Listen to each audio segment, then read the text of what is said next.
Bagaimana hukumnya zikir memakai tasbih? Tasbih ini hadisnya sebenarnya yang membolehkan itu kembali kepada riwayat Tirmidzi yang khilaf ulama tentang kesahihannya. Umumnya ulama ada yang mendhaifkan riwayat ini. Tentang waktu Nabi SAW menuju ke masjid, kemudian menemui Ummu Salamah yang sedang berzikir sambil menghitung batu, gitu kan? Setelah itu Nabi SAW pulang dari masjid menemui Ummu Salamah masih memakai batu, subhanallah, alhamdulillah, sambil hitung dengan batu. Kata Nabi SAW, wahai Ummu Salamah, apakah kau kerjakan ini dari tadi? Dari sebelum saya pergi kamu zikir dengan cara ini? Dia bilang iya. Kata Nabi SAW, saya sudah membaca zikir yang mengalahkan jumlah pahala zikirmu dengan cara saya membaca, misal habis subhanallah baca ada khalqihi wa ridha nafsihi wa zinata arsy wa midada kalimati, sejumlah makhluknya Allah. Jadi bilang subhanallah ada khalqi, sejumlah makhluknya, wa ridha nafsi, sampai dia ridho dengan dirinya sendiri Allah SWT, wa zinata arsy, sebanyak jumlah perhiasan singgasananya, wa midada kalimati, juga sebanyak jumlah kalimat-kalimatnya. Maka itu mengalahkan. Ulama yang mendhaifkan hadis ini mengatakan ini hadis yang menyebutkan tentang adanya hitungan dengan benda, bukan dengan tangan, gitu kan? Maka mereka mendhaifkan ini, mereka melemahkan, dan dengan melemahkan hadis ini, kalau hadis lemah itu tidak terlalu lemah, bukan karena ada pendusta dan tidak bertolak belakang dengan hadis sahih, hukumnya boleh dipakai dalam fadail amal, dalam amal-amal sunnah ya. Tapi ternyata pendapat pertama mengatakan ada hadis Nabi yang diriwayatkan Imam Bukhari berbunyi tangan jari yang dipakai bertasbih itu akan menjadi saksi hari kiamat, menjadi saksi pada hari kiamat. Maka pendapat pertama mengatakan, maka kalau dipertemukan antara hadis ini yang sahih, tasbih berhitung dengan jari menjadi saksi hari kiamat, dan ini Ummu Salamah menggunakan batu sementara hadisnya lemah, maka didahulukan yang ini, otomatis kan gitu. Maka mereka mengatakan ini lemah tertolak dengan hadis sahih, maka itu adalah perbuatan yang bid'ah, gitu kan? Tidak dibolehkan. Pendapat kedua mengatakan tidak bentrok antara hadis pertama dengan hadis kedua, tidak bentrok, karena hadis pertama hanya menjelaskan perilaku Ummu Salamah yang menggunakan batu. Hadis kedua menyebutkan tentang lebih baiknya kalau menggunakan jari. Kalau dilihat ini tidak ada bentrok menurut pendapat ulama yang kedua, maka lebih afdal menggunakan jari, tapi tidak disalahkan kalau menggunakan tasbih, seperti itu. Nah ini saya sudah berikan kepada anda tentang masalah khilaf ulama, itu dilihat kondisional. Saya bahasakan afdalnya menggunakan jari, ini terus kita biasakan, gitu kan.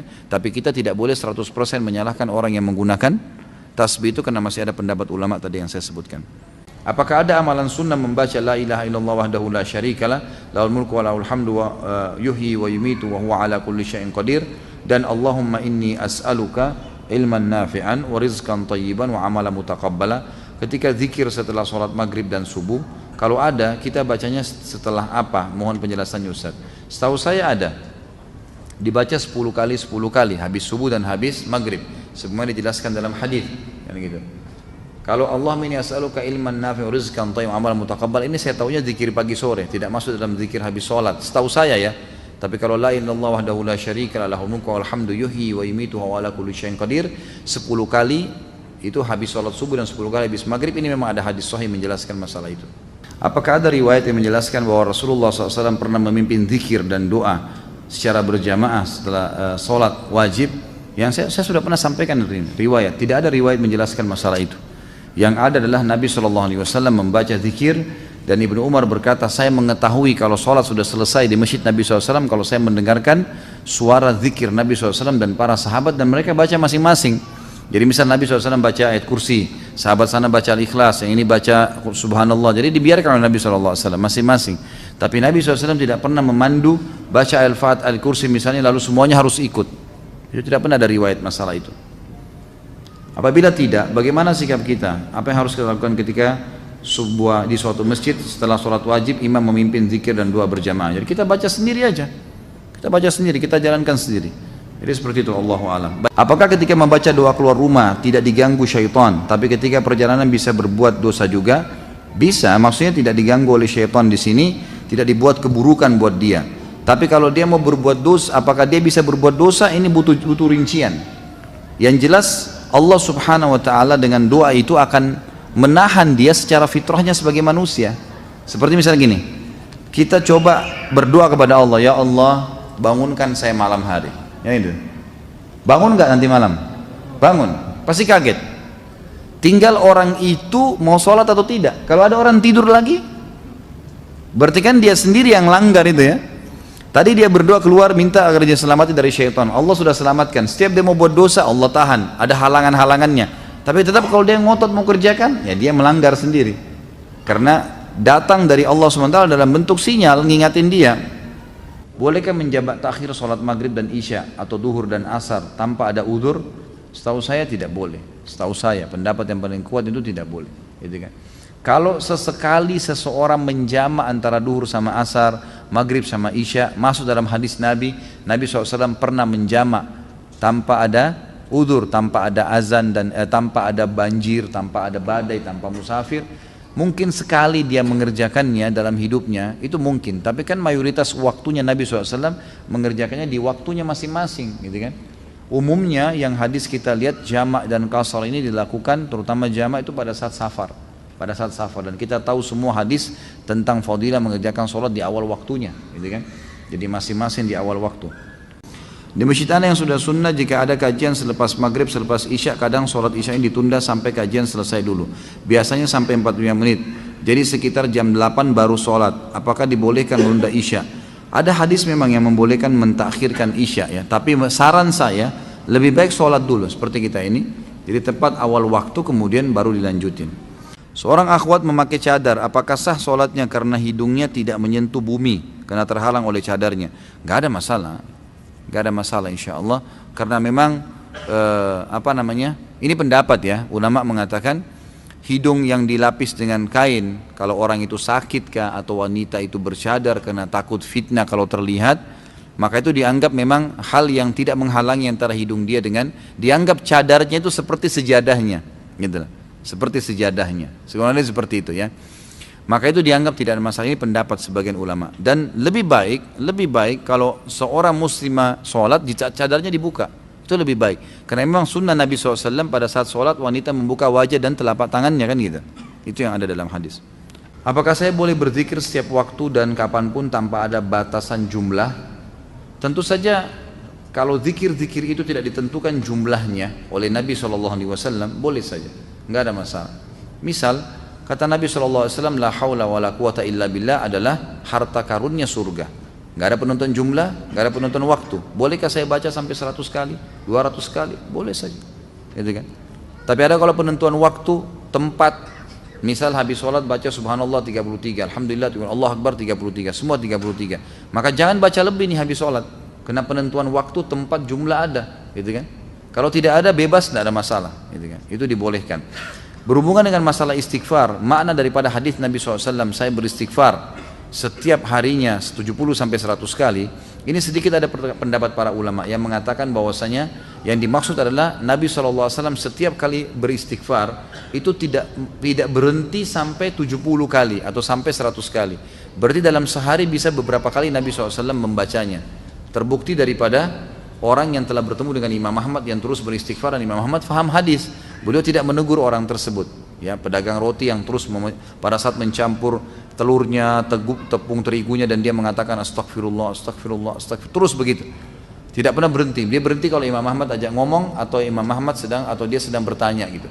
Maka Imam Ahmad tanya, berapa lama kau sudah amalkan? Dia bilang dari dulu nih saya amalin, gitu kan. Sudah lama dan jumlahnya tidak terbatas gitu. Maka ulama mengambil dari statement Imam Ahmad yang tidak menegur orang tersebut, karena beliau adalah ulama hadis, berarti makna daripada Nabi SAW membaca 70 sampai 100 kali adalah setiap kali ada kesempatan, beliau tidak berhenti sampai 70 dan 100 kali.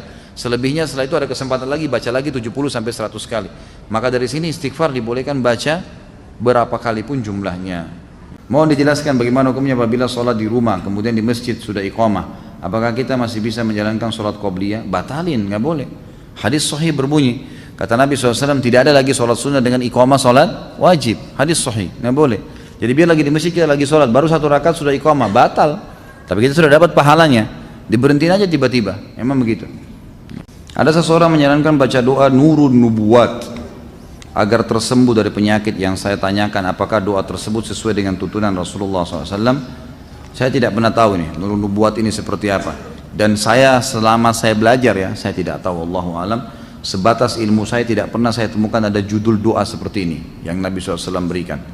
Jadi yang saya tahu tidak pernah ada ya, Allahu alam, yang saya tahu begitu. Tapi kalau memang Anda lihat wirid yang ada di dalamnya adalah zikir-zikir ruqyah, yang buku kemarin saya bawain tuh, kalau sama berarti zikir ruqyah berarti bisa saja di zikir ruqyah, sebab saya tidak tahu isinya.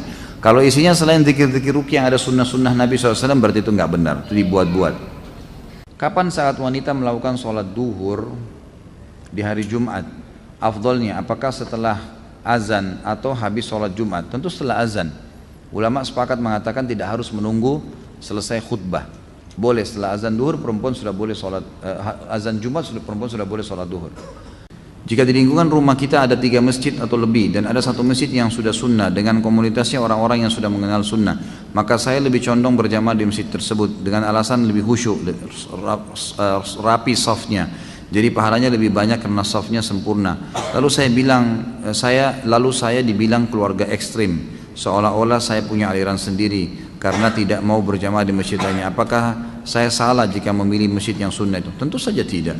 Nggak usah peduli dengan perkataan orang. Kita kalau peduli perkataan orang nanti jadi kacau semua. Selama itu benar, jalanin, nggak usah ragu dan nggak usah peduli dengan orang. Karena kalau kita peduli dengan orang, sementara kita dahulukan perkataan orang dari kebenaran, kita akan kacau semuanya. Berapa banyak rumah tangga kacau gara-gara perkataan orang ketiga, gitu kan? Harus punya prinsip. Saya pernah ajarkan, kalau kita diajak sama teman-teman makan di satu restoran, ada makan nasi goreng, kemudian kita begitu buka menu ada mie goreng dan hati kita pengen mie goreng, makan mie goreng walaupun teman-teman suruh nasi goreng, enggak, saya mau mie goreng aja, nanti saya incipin punya kamu, enggak apa-apa, gitu kan. Mesti punya prinsip nanti supaya kita ikut. Kalau enggak, suami kamu tuh begitu ya, langsung ribut sama suaminya. Istri kamu tuh begitu ya, kamu tuh tetangga bilangin begini, tadi si fulan bilang begini, terpengaruh. Untuk apa? Saya bilang sama istri saya, ingat, rumah tangga ini saya, kamu dan anak-anak, saya pemimpinnya, kamu wakil saya, instruksi dari saya. Orang lain manapun mau masuk sini menyampaikan sesuatu harus saya yang ambil keputusan. Jadi nggak boleh sembarangan. Jadi rumah tangga kita punya benteng-benteng, kalau nggak jadi kacau semua nih. Apakah sah sholatnya jika sesudah mandi tidak berwudu? Karena ada yang bilang mandi itu dihitung bersuci, dan apakah ada hadisnya tentang hal tersebut? Ini ada ijtihad ya, upaya sebagian ulama dalam fikih mengatakan kalau seseorang itu mandi dan pada saat mandi dia memang menjama seluruh anggota wudunya dan dia niatkan sekalian wudu, maka sudah tidak perlu berwudu lagi. Ini pendapat. Tapi sebagian lagi, dan Allahu alam, saya pribadi, saya bicara selalu pribadi di majelis saya pribadi lebih cenderung dengan wudu lagi. Saya pribadi, karena memang ini ijtihad, tidak mengikuti dalil. Tidak ada dalil khusus masalah itu. Justru yang kita tidak pernah temukan dalil bahwasanya Nabi SAW menggabungkan antara mandi sama wudu. Artinya setelah mandi nggak wudu lagi. Seperti contoh misalnya kasus mandi junub. Mandi junub itu kan mandi ya, tapi ada wudunya tuh. Ada wudu dalam mandi itu, gitu kan? Dan ulama hadis sepakat mengatakan lebih afdal seseorang, walaupun tadi kan mandi junub cuci telapak tangan 3 kali, cuci wajah 3 kali, mencuci kemaluan 3 sampai bersih, wudu seperti wudu sholat, lalu kemudian mengambil air dengan jari-jari lalu menjama bagian sisi kanan kepala sampai terasa di kulit kepala, lalu menyiram sisi kanan tubuh, lalu kemudian menyiram seluruh tubuh, gitu kan. Sudah ada wudunya nih. Kata sebagian besar ulama hadis, setelah dia mandi junub pun tetap lebih afdal dia wudu lagi untuk sholat, karena itu tadi wudunya wudu mandi. Jadi yang kita temukan malah dalilnya ada wudu pada saat mandi itu. Maka pendapat yang mengatakan dianggap sudah tidak ada masalah, dia sudah wudu, ya itu pendapat. Tapi dalil khusus yang menyebutkan kalau sudah mandi tidak perlu wudu lagi ini tidak pernah ada gitu. Allahu a'lam, ini yang saya ketahui. Kalau kita musafir, apa boleh membasuh sepatunya saja ketika berwudu untuk melakukan sholat? Soalnya saya pernah baca hadisnya Ustaz. Memang benar boleh, namanya masul khuf. Asal syaratnya sebelum pakai kaos kaki sudah wudu dulu, gitu kan, dalam keadaan suci.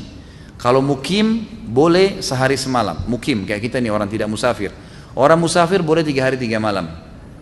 Asal syaratnya waktu pakai kaos kaki, misalnya mau ke kantor nih sudah wudu dulu, pakai kaos kaki. Kemudian kita ke kantor ternyata maaf buang angin, buang air besar, buang air kecil, batal wudunya.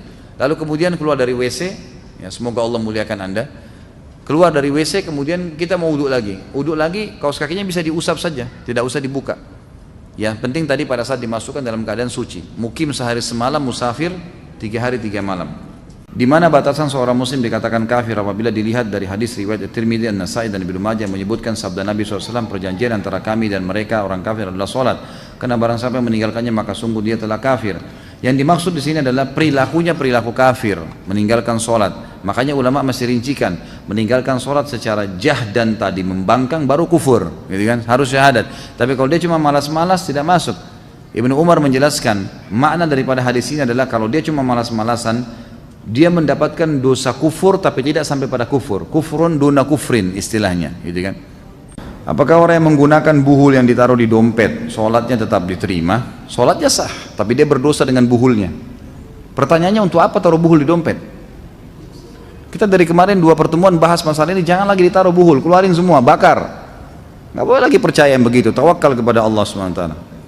Saya mau tanya, apabila kita tidak sempat sholat sunnah qobliyah di masjid, lalu saya kerjakan setelah sholat wajib di rumah, hukumnya gimana Ustaz? Boleh saja, asal bukan setelah, sebenarnya boleh ya, hukumnya secara global boleh. Kalau anda sudah sering melakukan amal-amal sunnah ini, misalnya sholat qobliyah rutin dikerjakan, qobliyah duhur, ya, qobliyah asar, kemudian apalah ya, qobliyah subuh yang dikenal dengan sunnatul fajr, itu kalau sudah rutin dikerjakan, kemudian satu waktu kita masuk masjid sudah iqamah, maka di sini ulama sepakat mengatakan bolehnya dia kerjakan setelah sholat wajib tersebut, walaupun itu waktu dilarang. Karena ada riwayat Bukhari menjelaskan bahwa Nabi SAW setelah sholat asar beliau sempat berdiri kemudian sholat sunnah, lalu sahabat semua duduk, gak ada yang ikut. Setelah itu Nabi SAW ditanya oleh para sahabat, ya Rasulullah, apakah wahyu turun? Ada perubahan dalam masalah sholat? Selama ini anda mengingatkan kami tidak ada ba'diyah isya, ba'diyah asar. Kata Nabi SAW, ini sholat ba'diyah duhur saya, yang saya tadi lupa karena tersibukkan oleh satu kaum yang datang memiliki hajat dengan saya, maka sekarang saya kerjakan. Sama dengan hadis Nabi yang berbunyi, kalau seseorang lupa sholatnya maka dia kerjakan kapan dia ingat. Apakah dalam majlis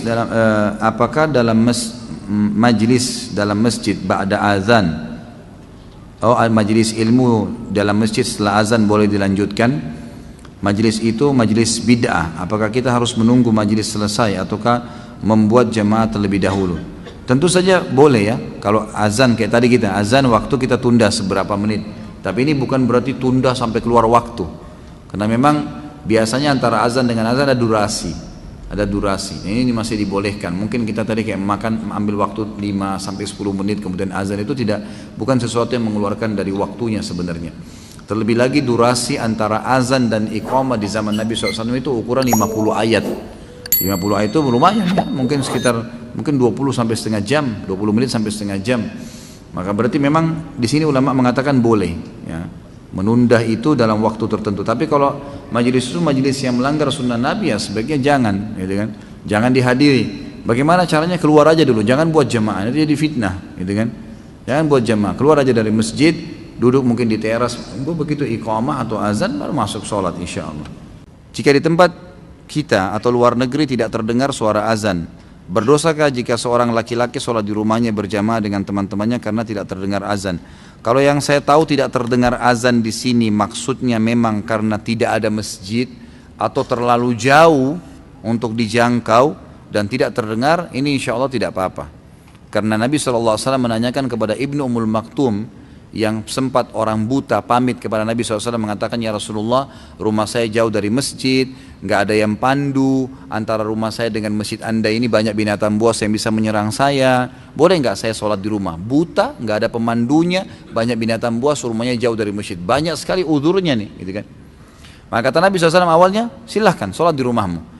Begitu dia mau keluar dari masjid, turun wahyu, Jibril AS datang menyampaikan. Lalu Nabi SAW panggil dia tuh, dipanggil. Ini kebetulan muadzinnya Nabi SAW. Dia sama Bilal, dua-duanya ini muadzin, Ibnu Ummul Maktum. Maka kata Nabi SAW, atas ma'un nida, kau dengar gak azan dari rumahmu? Dia bilang, iya ya Rasulullah. Kata Nabi, idzan ajib, kalau gitu jawab azan itu. Berarti kasuistiknya mendengar azan tolak ukurnya. Tapi ulama merincikan lagi, kalau azan ini tidak didengar, dalam arti kata memang masjid terlalu jauh, kita nggak tahu alamatnya, gitu kan? Tidak tahu juga mungkin kalau ke sana ada sholat jamaah atau tidak, maka itu boleh-boleh saja. Tapi kalau tidak didengar seperti kasus di Australia karena memang tidak boleh mic keluar, maka ini bukan udzur, gitu kan? Karena memang tidak mungkin kita bisa dengar azan di jalanan kalau di Australia. Karena memang tidak boleh, dilarang di dalam ya, suaranya. Maka ini bukan udzur. Apa boleh dicukupkan membaca Al-Fatihah saja ketika sholat sunnah seperti sholat rawatib, duha, tahajud tanpa membaca iftitah dan surah-surah pendek? Boleh, karena iftitah dan surah hukumnya sunnah. Tapi anda kerugi, sayang gitu kan, pahalanya rugi. Mestinya memang dibaca semuanya. Apakah seorang muslim meninggalkan sholat termasuk golongan orang munafik? Tidak bisa kita katakan munafik, tapi ada ciri kemunafikan padanya. Karena orang munafik meninggalkan sholat atau berdiri sholat dengan malas. Bagaimana cara menasihati kakak yang jika diajak sholat berjamaah di masjid mengatakan aku nggak mau kelihatan riak karena sholat dilihat orang. Yang penting kan sudah sholat di rumah, nggak perlu dilihat orang. Inilah waswas syaitan. Harus dilawan. Gimana caranya? Perintah Allah dan Rasulnya begitu? Ini waswas syaitan, ini tidak boleh. Tapi jika kiranya ada tahlilan berjamaah, beliau datang dengan mengatakan kita ini hidup bermasyarakat, nggak bisa hidup sendiri. Kalau kita mati siapa yang mau ngubur kalau bukan tetangga gitu kan?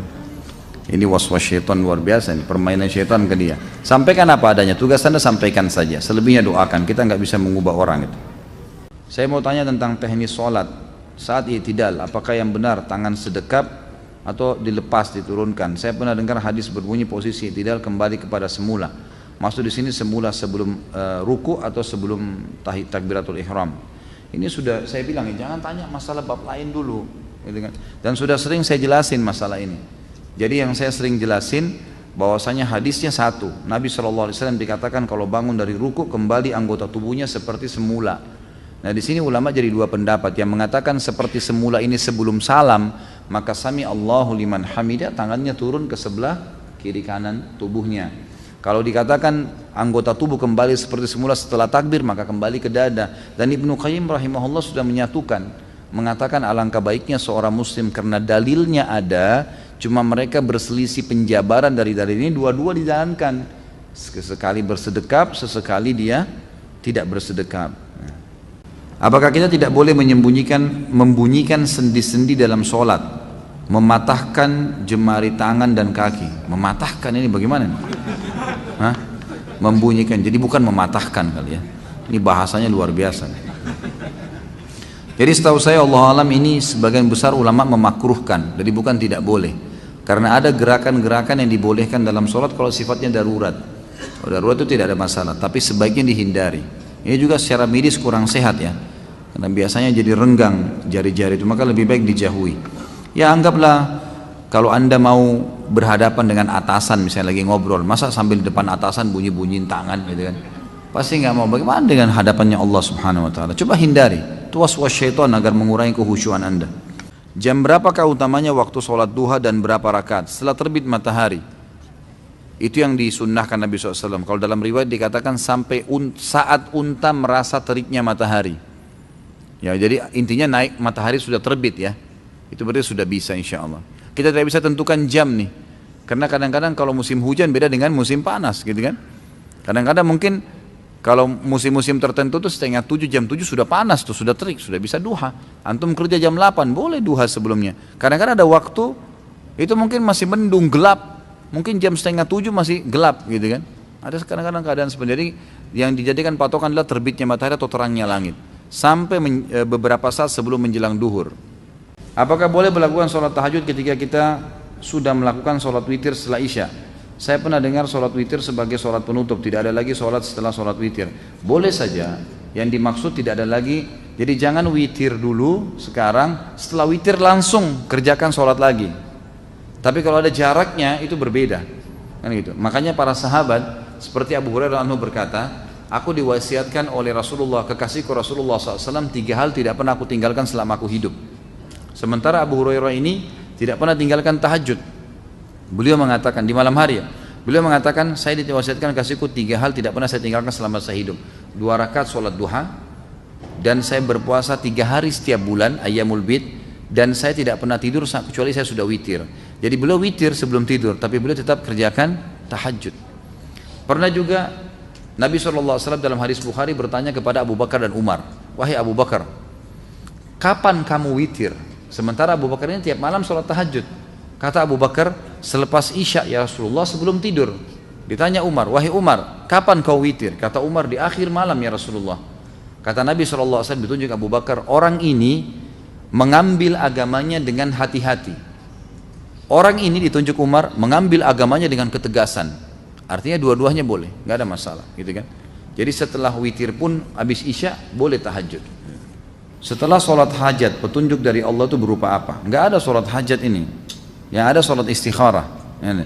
Sholat hajat setahu saya tidak ada hadisnya, lemah sekali, bahkan ada hadis yang palsu, gitu kan? Jadi yang ada adalah sholat istikharah. Istikharah sama sebenarnya ya.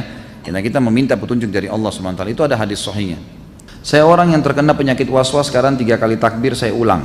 Jika sudah lebih dari 3 kali, apakah saya sudah batal dan harus uduk lagi? Tidak batal tentunya ya, dan tidak usah diulang. Dan saya sarankan jangan was-was.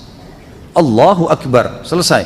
Was-was syaitan datang, kamu kurang, tidak usah tepis aja ya, tadi sudah diajarin a'udzubillahi minasyaitonirrajim, meniup 3 kali ke sebelah kiri. Mana yang saf lebih utama jika ada 2 lantai masjid, saf terakhir di lantai bawah atau saf pertama di lantai atas? Saf pertama, walaupun di lantai atas, jadi tetap saja asal dia bersambung, tinggal di bawah atau di atas itu sama aja. Pak Ustaz, sholat berjamaah kan lebih baik daripada sholat sendiri, tapi musola tempat saya sering berzikir dan doa bersama sambil mengeraskan suara, padahal itu tidak ada dalam ajaran Nabi dan Rasul. Apabila setelah saya sholat berjamaah di musola tersebut, saya langsung meninggalkan musola, apakah boleh? Bukankah kita tidak boleh meninggalkan musola sebelum imam yang meninggalkan? Bagaimana cara menyikapinya? Boleh kita tinggalin musola tanpa imam meninggalkannya, boleh saja. Kalau kita punya hajat, boleh kita keluar. Tetapi yang perlu diperhatikan adalah kalau zikir habis sholat dengan suara itu tidak melanggar ya. Zikir habis sholat dengan ada suara keluar itu tidak melanggar. Yang ditegur kalau rame-rame, gitu kan, secara bersamaan. Karena Nabi SAW dalam hadis Ibnu Abbas disebutkan, Ibnu Abbas berkata, saya tahu sholat selesai di masjid Nabi kalau ada suara, gitu kan. Saya mendengar suara mereka, sahabat lagi berzikir. Cuma tradisi Nabi SAW kalau beliau lagi zikir baca ayat kursi misalnya, di sana sahabat baca Al-Ikhlas, di sana baca Subhanallah. Jadi tidak dipaksa dengan satu irama. Nah ini yang susah dengan sunnah Nabi SAW. Jadi kalau orang berzikir dengan angkat suara, antum untuk apa tinggalin? Biarin orang berzikir, antum juga berzikir, gitu kan. Selesaikan zikir. Ini hukum. Tapi kalau yang tadi dibahas tidak boleh keluar sebelum imam keluar, itu tidak benar. Boleh saja tinggalin tempat sebelum imam. Ini tidak ada masalah. Apa dalilnya keutamaan shaf pertama sebelah kanan, dan jika cuma satu shaf, apakah yang harus diisi sebelah kanan dulu, dan kalau sebelah kanan sudah penuh baru diisi sebelah kiri? Hadis sahih riwayat Imam Tirmidzi, riwayat Imam Abu Dawud, riwayat Imam Ahmad, ya, Nabi SAW menyebutkan, bahkan ada dalam hadis Bukhari Muslim ini masalah fadilah shaf awal, gitu kan. Kalau masalah shaf kanan ini memang hadis yang tadi saya sebutkan, Tirmidzi, Abu Dawud dan Imam Ahmad menyebutkan kalau Allah Subhanahu wa taala akan terus memberikan salam kepada orang yang berada di shaf kanan. Dalam riwayat Bukhari disebutkan, beberapa sahabat berkata, kami sangat senang berada di sebelah kanan Nabi SAW, sebelah kanan saf, karena sering kali beliau kalau mengatakan istawu, menghadap ke sebelah kanan saf, gitu kan. Jadi memang begitu penyebutannya. Dan Nabi SAW pada saat menyusun saf, menyuruh berdiri di belakangnya, kemudian mengatur ke sebelah kanan. Itu perintah Nabi SAW memang. Memang saf kanan sampai penuh. Kalau sudah penuh ke kanan, baru diisi ke kiri. Memang sunnah Nabi SAW seperti itu. Mulai dari mana terhitung 1 rakaat untuk yang masbuk? Apakah ketika sebelum ruku atau sebelum sujud? Tentu ruku. Patokannya ruku. Nabi SAW bersabda, siapa yang mendapatkan imamnya ruku, maka dia telah mendapatkan 1 rakaat. Jadi ruku bukan sujud. Apakah boleh sholat Jumat di dalam kereta api? Soalnya saya pernah melihatnya ketika saya dalam perjalanan menuju kampung halaman. Musafir nggak ada Jumat baginya, nggak usah sholat Jumat, gitu kan. Kalau musafir nggak usah sholat duhur asar, di jamak saja. Jika kita terlambat sholat subuh karena ketiduran, misal bangun jam 5:30 pagi, apakah kita langsung ambil air wudhu dan sholat saat itu juga, atau kita tunda menunggu sampai matahari terbit pas duha? Tentu sholat pada saat itu. Pada saat itu juga sholat, jangan ditunda. Bahkan kalau anda sholat sebelum terbit matahari, maka masih masuk dalam waktu subuh, gitu kan? Maka sebaiknya jangan ditunda. Kalau anda tunda berarti mengeluarkan sholat dari waktunya, dan itu berbahaya, masuk dalam dosa nanti. Ustadz, pertanyaan 3 in 1, singkat padat tapi banyak. Jika makmum terlambat masbuk di masjid tapi sholat berjamaah sudah selesai namun ingin mendapatkan fadilah berjamaah, jika ada satu orang yang sedang sholat sunnah ba'diyah, bolehkah kita menjadi dia? Bolehkah jadikan dia imam? Haruskah kita tepuk bahu dia atau merapat saja di sisi kanannya? Bagaimana jika kita jumpai sudah di posisi tahiyat akhir? Apakah kita langsung ikutan saja tahiyat akhir dengan niat di hati sholat wajib? Saya ingatkan kembali ya, pertanyaan kita, bahasan kita masalah membunuh, bukan sholat ya. Itu nanti ada bahasanya sendiri sholat, jangan ditanya tumpah tindih nih. Jadi di sini tentu saja tepuk dia untuk memberikan isyarat. Dia berdiri atau dia duduk, supaya dia tahu. Jangan tiba-tiba dia kaget ada orang di sebelahnya gitu kan. Jadi ditepuk saja, memberikan isyarat. Masalah dia terima nggak terima jadi imam mungkin karena tidak paham, itu nggak apa-apa. Yang penting antum sudah kasih isyarat. Termasuk kalau dia tahiyat terakhir, tepuk pundaknya langsung takbir, duduk tahiyat sama dia. Karena memang dibolehkan mengikut orang yang sholat wajib, boleh ikut. Antum masuk di masjid, imam lagi sholat tarawih, kita belum sholat isya, jangan sholat sendiri, ikut sama imam. Karena boleh orang yang sedang sholat sunnah di belakangnya orang sholat wajib niatnya. Karena pernah terjadi zaman Nabi SAW dalam hadis Bukhari, Abu Bakar pernah sholat menjadi imam dari sahabat yang belum sholat berjamaah karena dia datang telat dan dia sendirian. Waktu Nabi SAW bilang siapa yang mau bersedekah buat dia, saudaranya ini, maka Abu Bakar berdiri. Abu Bakar menjadi imam, padahal Abu Bakar sudah sholat tadi. Berarti hukumnya sudah sunnah bagi Abu Bakar tuh. Tapi karena dia lebih afdal, maka dia pun akhirnya menjadi imam. Apabila seseorang beribadah lalu dia terbersit riya, namun dia sadar bahwa dia riya dan istighfar mohon ampun, apakah ibadah yang dijalaninya hancur atau diterima? Ada hadis yang berbunyi al-yasiru minar riya syirkun. Sedikit saja riya sudah syirik, gitu kan? Sudah batal. Tapi perlu diketahui, misal kalau cuma terlintas, karena semua ibadah itu umumnya kata ulama ada riyanya. Pasti syaitan tawarin pertama opsi riya dulu, gitu kan? Begitu kita sholat, riya dulu yang ditawarin. Kalau selama kita tidak mengiyakannya, berarti nggak masalah.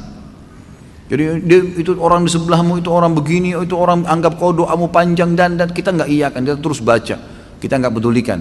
Seperti orang lagi nawarin marketing, nawarin produk, kita jalan saja dia ngomong terus kita nggak pedulikan, nggak ada masalah, gitu kan? Nggak mengganggu ibadahnya dia. Tapi kalau kita mampir, dengarin keterangannya, ambil informasi, nah ini jadi masalah, gitu kan? Jadi kalau kita sempat mengiyakan itu berarti sudah syirik, nggak boleh. Bahkan sebagian ulama mengatakan kalau sudah terlintas begitu dia batalin sholatnya. Lebih aman dia batalin, dia ulangin.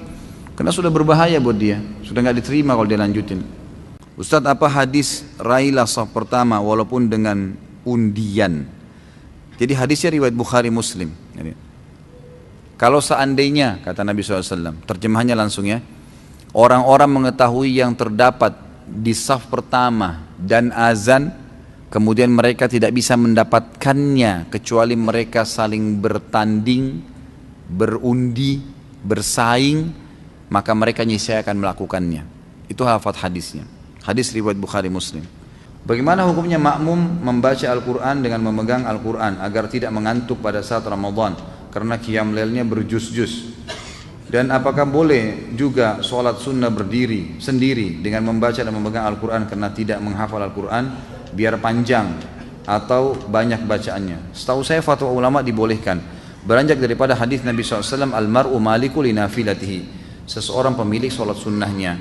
Jadi dia boleh duduk, dia boleh berdiri. Orang kalau sholat sunnah bebas walaupun tidak sakit ya, tapi pahala duduk setengah pahala orang berdiri.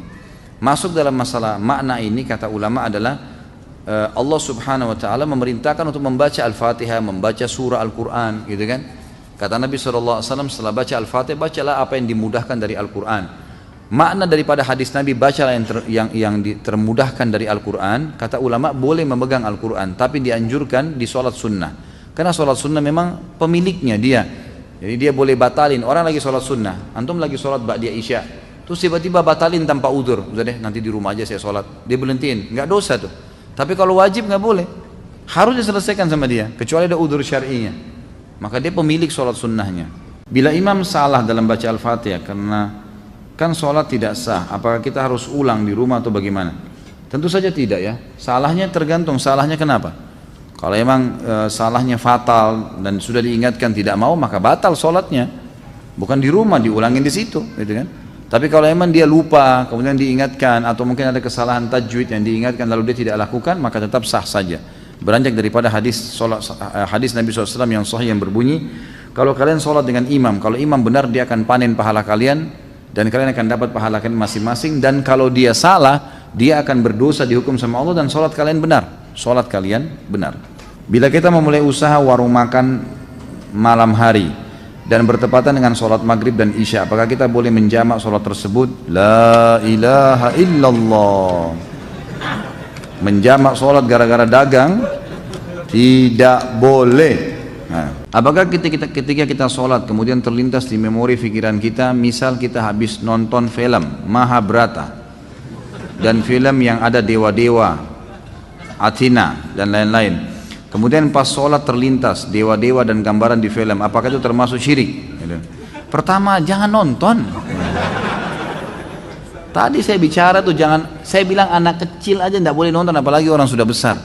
Ngapain mau ditipu dengan cerita kosong? Itu bohong, dusta. Dusta semua itu, jangan dinonton. Akhirnya kan lihat efeknya apa yang syaitan lakukan, dimunculkan dewa-dewa itu. Jadi nggak ingat Allah SWT. Itu bukan syirik tapi dosa. Tak, kalau syirik, kalau anda bilang oh ini Tuhan saya, pas muncul gambarnya dia, anda bilang ini Tuhan saya, nah itu baru syirik, itu nggak boleh, gitu kan? Apakah sholatnya harus diulang? Padahal kita nggak ada niat untuk berpikir ke sana, namun pikiran akal kita menyimpan memori tersebut. Ya tentu saja tidak diulang, nah, kecuali kalau memang kita sudah sampai hal-hal yang membatalkan sholat, seperti misal syirik itu ya, menganggapnya oh ini berarti ini Tuhan saya nih, kita iakan terbawa dalam pikiran, itu baru. Karena tidak boleh mengulangi sholat tanpa ada udzur syar'i. Udzur syar'i itu batal wudhunya, belum masuk waktu baru ketahuan, salah menghadap kiblat, nah itu mungkin. Bacaan dalam sholat, Quran dan doa dalam kurung ya, apakah dibaca dalam hati sudah cukup pada saat sholat sendiri atau harus terdengar walaupun pelan? Saya sudah pernah jelaskan ini. Jadi hindari bacaan dalam hati, keluarkan dengan lisan kita walaupun cuma kita yang dengar. Karena sholat cuma dibagi dua, jahar atau sir. Jahar itu ngerasin suara terdengar oleh orang-orang lain, dan sir itu mengecilin suara sebatas dia dengar sendiri, jadi bukan menghilangkan suara. Antum kalau hilangkan suara itu sudah hilang, itu mengkhayal nanti, nggak ada suara sama sekali, itu akan mengkhayal, tambah lagi tutup mata tidur, gitu kan. Jadi jangan antum bilang oh kalau tutup mata lebih khusyuk, ini nggak benar. Karena Nabi SAW mengatakan Allah dan malaikatnya terus memberikan salam kepada orang yang berada di saf awal, riwayatnya mengatakan yang matanya tetap tertuju ke tempat sujudnya, gitu kan. Jadi kita disuruh buka mata, disuruh kerasin suara sebatas kita yang dengar saja. Alhamdulillahirrabbilalamin arrahmanirrahim. Karena ucapan mulut yang bersuara ini memperdengarkan kuping, membuat dua anggota tubuh ini connect ya, sehingga lebih konsen, ya, lebih konsen. Ditambah mata yang terbuka melihat tempat sujud, itu akan membuat orang lebih khusyuk. Ini pendapat ulama. Pada saat makmum masbuk, makmum belum selesai membaca Al-Fatihah lalu imam ruku'. Apakah sah sholat makmum karena Al-Fatihah dibaca tidak selesai? Kalau dia sholatnya jahar, ngerasin suara, kan gitu. Seperti misalnya maghrib 2 rakaat pertama, isya 2 rakaat pertama, subuh kedua rakaatnya, maka tidak masalah dengan tidak baca Al-Fatihah. Itu pendapat jumhur ulama. Tapi kalau sholat sir harus dia baca Al-Fatihah, usahakan. Masalah dia tidak sempat baca sampai habis, maka ini ulama rincikan lagi. Kalau dia datang telat memang, dia Allahu Akbar, imamnya langsung ruku, ya sudah. Ya, dalam pendapat Imam Ahmad boleh, dia langsung ruku juga. Imam Syafi'i mengatakan tidak, tetap dia harus baca Al-Fatihah, walaupun dia ketinggalan tapi maksimal 3 gerakan imam. Misal ruku, itu 1, i'tidal 2, sujud pertama 3. Usahakan selesai Al-Fatihah sebelum imam duduk di antara 2 sujud. Itu pendapat Imam Syafi'i rahimahullah. Langsung dia ikut ruku, dia sami Allahu liman, dikejar imamnya. Nah, itu pendapat Allahu alam ya. Bolehkah berimam pada orang yang masbuk? Boleh, asal anda beda imam ya. Jadi misal gini, ada dua orang masuk masbuk nih, orang lagi berjamaah, sama-sama masbuk 1 rakaat. Kita 1 imam nih. Begitu salam imam kan masing-masing nambah rakaat yang masbuk ya, yang kehilangan 1 rakaat. Ini nggak boleh lagi jadi makmum satu sama yang lain. Karena ada orang begitu tuh, karena sudah 1 imam.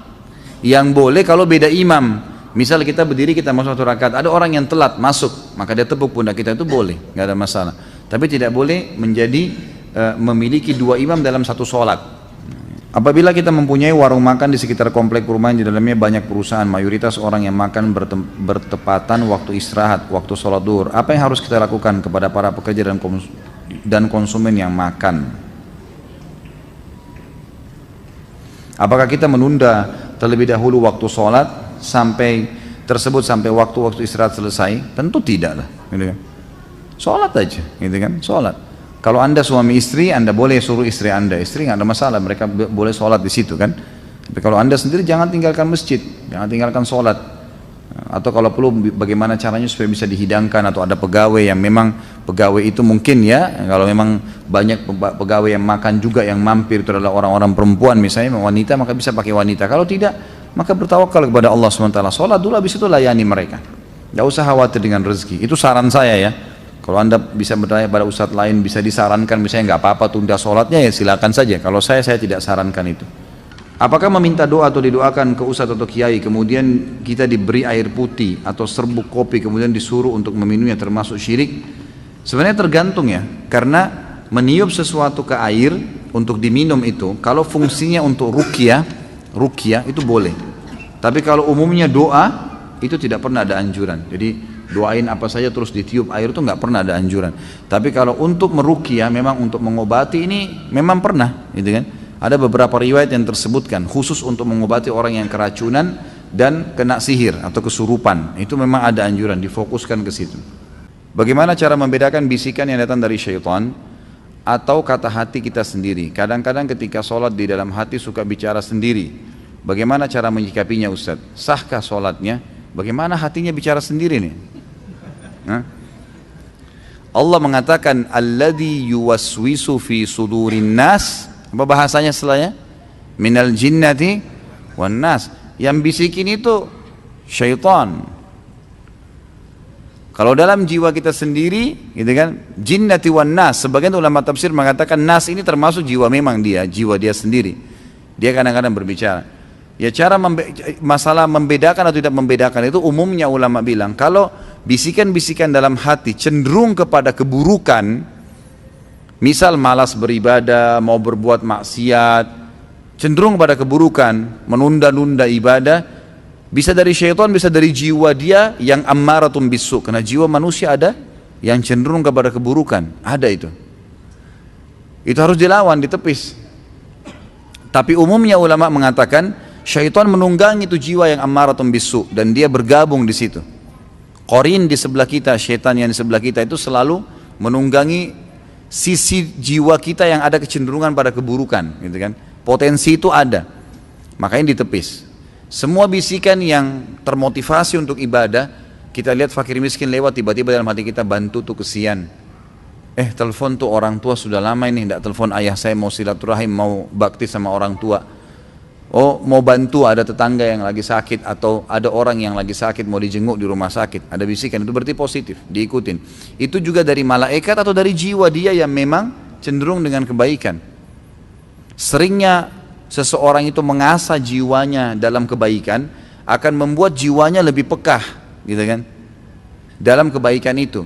Dan seringnya seseorang melatih dirinya, jiwanya dalam keburukan, akan membuat lebih pekah dalam keburukan itu. Bahkan kata ulama, bisa jiwa lebih hebat keburukannya daripada syaitan, dan bisa juga jiwa lebih hebat daripada bisikannya malaikat dalam kebaikan.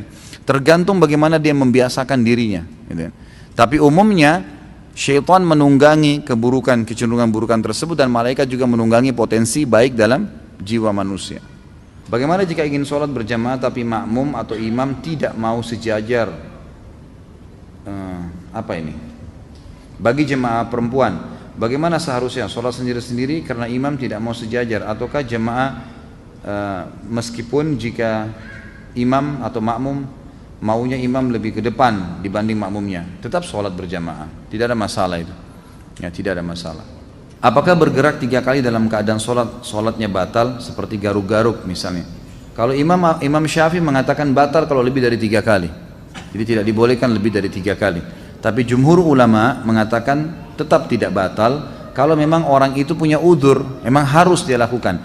Tapi kalau gerakan sia-sia membatalkan sholat nih. Ada orang sia-sia, memperbaiki kopiah atau apalah gitu kan. Ya, ini keseringan dilakukan, makanya tidak boleh. Tapi kalau darurat memang harus menggaruk, memang gatal sekali, itu tidak ada masalah insya Allah. Ada seseorang yang mengatakan zikir kalau hanya di mulut tidak ada gunanya, termasuk bacaan Quran. Tapi yang afdal tengah malam. Saya nggak tahu apa maksudnya ini. Tentu kalau baca Al-Quran, zikir, berdoa adalah ibadah badan. Ibadah badan ya, mesti memang diucapkan dengan lisan. Itu yang kita tahu. Nabi SAW diketahui oleh para sahabat kalau lagi berzikir dengan suara yang didengarkan oleh mereka, dengan komat kamitnya mulut Nabi SAW. Jadi memang seperti itu. Kalau ada orang yang mengatakan ini percuma, ini butuh dalil. Dari mana percuma? Memang begitu panduannya. Cuma memang ibadah badan harus diikuti dengan ibadah hati ya. Ibadah hati itu ikhlas, tawakal, roja, berharap, khauf, takut. Itu semua harus ada, gitu kan? Perasaan itu ibadah hati menguatkan ibadah badan, ya, gitu. Jadi ikhlas, doa, zikir yang dibaca dengan mulut diikuti dengan keikhlasan dalam hati baru diterima. Apa yang harus kita lakukan apabila lupa Jumat jumlah rakaat ketika sholat dan bagaimana tata cara sujud sahwi? Tentu saja diambil yang lebih sedikit ya. Kalau misalnya sholat 4 rakaat lupa 4 atau 3 ya, diambil 3. Ini kemarin kalau ikut tabligh akbar terjawab nih. Riwayat Abdurrahman bin Auf itu kan. Bagaimana beliau waktu Umar bin Khattab dulu dengan Ibnu Abbas radhiyallahu anhu ajma'in bingung. Kata Umar kepada Ibnu Abbas, apakah kau tahu hadis Nabi SAW tentang orang kalau lupa rakaat salatnya? Kata Ibnu Abbas, tidak ya Amirul Mukminin. Di zaman khilafahnya Umar. Lalu kata Ibnu Abbas, apakah anda punya informasi? Kata Umar, tidak ada. Lalu kata Ibnu Abbas, tiba-tiba Abdurrahman masuk kepada kami dan berkata, waktu kami tanya, beliau mengatakan, saya punya kabarnya. Kata Nabi SAW, kalau seseorang kalian sedang sholat, kemudian dia lupa 2 atau 1 kah dia sholat, dia pilih 1. Kalau dia ragu 3 kah atau 2, dia pilih 2. Kalau dia ragu 4 atau 3, dia pilih 3, gitu kan? Kemudian dia sebelum salam sujud sahwi 2 kali atau 2 kali sujud. Dan sesuai kita sebutkan, sujud sahwi boleh membaca bacaan-bacaan sujud dan diantara duduknya tidak usah ya, baca apa-apa. Jadi begitu selesai tahiyat, sudah selesai sebelum salam sujud, baca 2 sujud, kemudian duduk, nggak usah baca apa-apa, sujud, baca lagi bacaan sujud, kemudian duduk baru salam. Nah, itu. Ini kalau kita mengingat kelalaian kita sebelum salam. Kalau misal antum sholat udah salam nih, udah bubar berdiri ke masjid atau lagi duduk kemudian buka HP, ternyata kayaknya tadi kurang 1 rakaat deh, tapi kita sudah selesai sholat nih, maka langsung berdiri tambah rakaat yang kita lupain tuh, langsung saja Allahu Akbar, misalnya 1 rakaat kelupa, sholat 1 rakaat sampai salam, gitu kan? Kemudian setelah salam baru sujud sahwi. Sujud sahwinya setelah salam, karena ingatnya setelah salam sholat awal. Ini hadis Bukhari dalilnya, bahwasanya Nabi SAW pernah habis sholat, rakaat kedua sholat asar, beliau salam. Begitu tahiyat pertama langsung salam. Lalu beberapa sahabat bingung, kok asar 2 rakaat, tapi di depan saf pertama ini ada Abu Bakar, ada Umar, ada sahabat-sahabat yang senior, dan mereka tidak bicara. Nabi SAW seperti umumnya habis zikir, beliau langsung berdiri menuju ke pintu masjid, lalu menunggu di pintu masjid adakah sahabat yang mengeluh, yang mau minta sesuatu pada beliau, gitu kan. Sampai ada satu sahabat Badui datang kepada Nabi mengatakan, ya Rasulullah, apakah sekarang sholat asar sudah berubah menjadi 2 rakaat atau anda lupa? Turun wahyu nggak menyampaikan itu? Kata Nabi, saya tidak lupa, kan gitu. Dan tidak ada wahyu turun, artinya Nabi yakin ini 4 rakaat beliau kerjakan. Ini hadis sahih riwayat Bukhari. Lalu kata Nabi SAW dalam riwayat lain dikatakan memegang tangannya orang ini lalu berkata masuk ke masjid, kebetulan sahabat belum bubar. Apa benar yang orang ini bilang? Benar nggak saya tadi cuma 2 rakaat? Kata sahabat, benar ya Rasulullah. Langsung dalam riwayat ini Nabi SAW hadap kiblat, bertakbir, semua sahabat ikut, menyempurnakan 2 rakaat sampai salam, setelah salam baru sujud sahwi. Berarti memang kalau ingat setelah itu sujud sahwinya setelah salam. Mana yang lebih afdal ketika masbuk mendapati sudah duduk tahiyat akhir, mengikutinya atau buat jamaah baru jika ada? Karena saya pernah dengar dari Ustaz apabila tidak ruku tidak dihitung rakaat.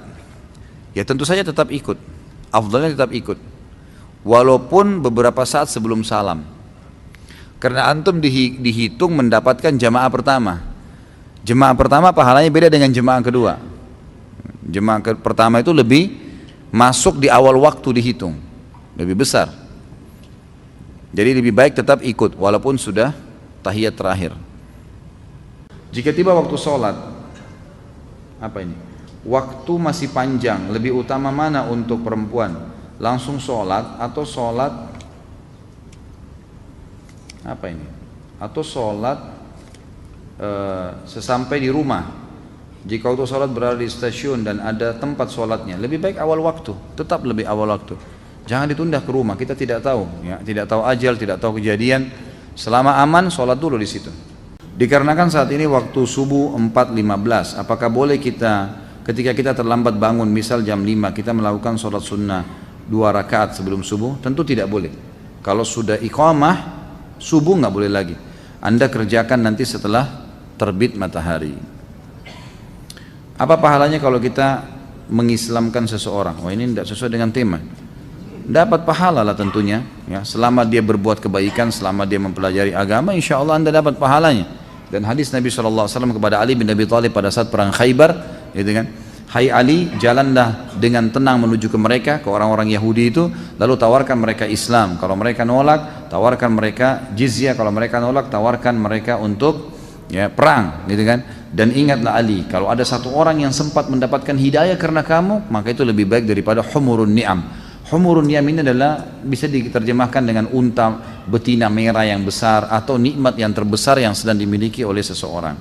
Bagaimana dengan bisikan syaitan yang datang saat sholat, namun isi bisikan tersebut adalah berupa solusi atau jalan keluar, ya, kita ke depan. Jadi seperti sebuah solusi tautis yang datang ke kita, dan kadang itu benar dan jujur. Itulah permainan syaitan ke Anda, mengingatkan kunci, mengingatkan janji, mengingatkan benda yang lupa taruh di mana. Akhirnya nanti setiap kali ada benda hilang kita sholat, sholatnya kena benda hilang, mau tahu, gitu kan. Itulah permainan syaitan, gitu. Jadi itu semua permainan syaitan, tidak boleh dipercaya, gitu. Dia kalau masalah benar ya kena kebetulan, memang saja dia ingatkan kita, memori kita saja yang diputar sama dia sehingga kita bisa mengingatnya. Sebagaimana kita bisa dibuat menghayal, mengingat lawan jenis dalam sholat, ada orang menghitung keuntungan transaksi, ini semua permainan syaitan. Kata Nabi SAW kepada Uthman bin Abi Mad'un, sahabat Nabi radhiyallahu anhu, pada saat beliau berkata, ya Rasulullah, saya kalau sholat, saya selalu merasa terganggu, lupa dengan pekerjaan, lupa dengan sholat saya, mengingat pekerjaan, mengingat keluarga, mengingat beragam macam hal. Kata Nabi SAW, itu syaitan yang bernama khinzib atau khanzab, yang bertengkar di sebelah kiri kuping musalli, kemudian mengingatkan kepada dia, ingatlah ini, ingatlah itu, sampai dia lupa berapa jumlah rakaat yang dia sholat, gitu kan. Jadi ini kata Nabi SAW, kalau datang kepadamu, bacalah isti'adzah, a'udzubillahi minasyaitonirrajim, dan meludahlah sebelah kiri 3 kali, ditiupkan, ya, ditiup 3 kali seperti itu.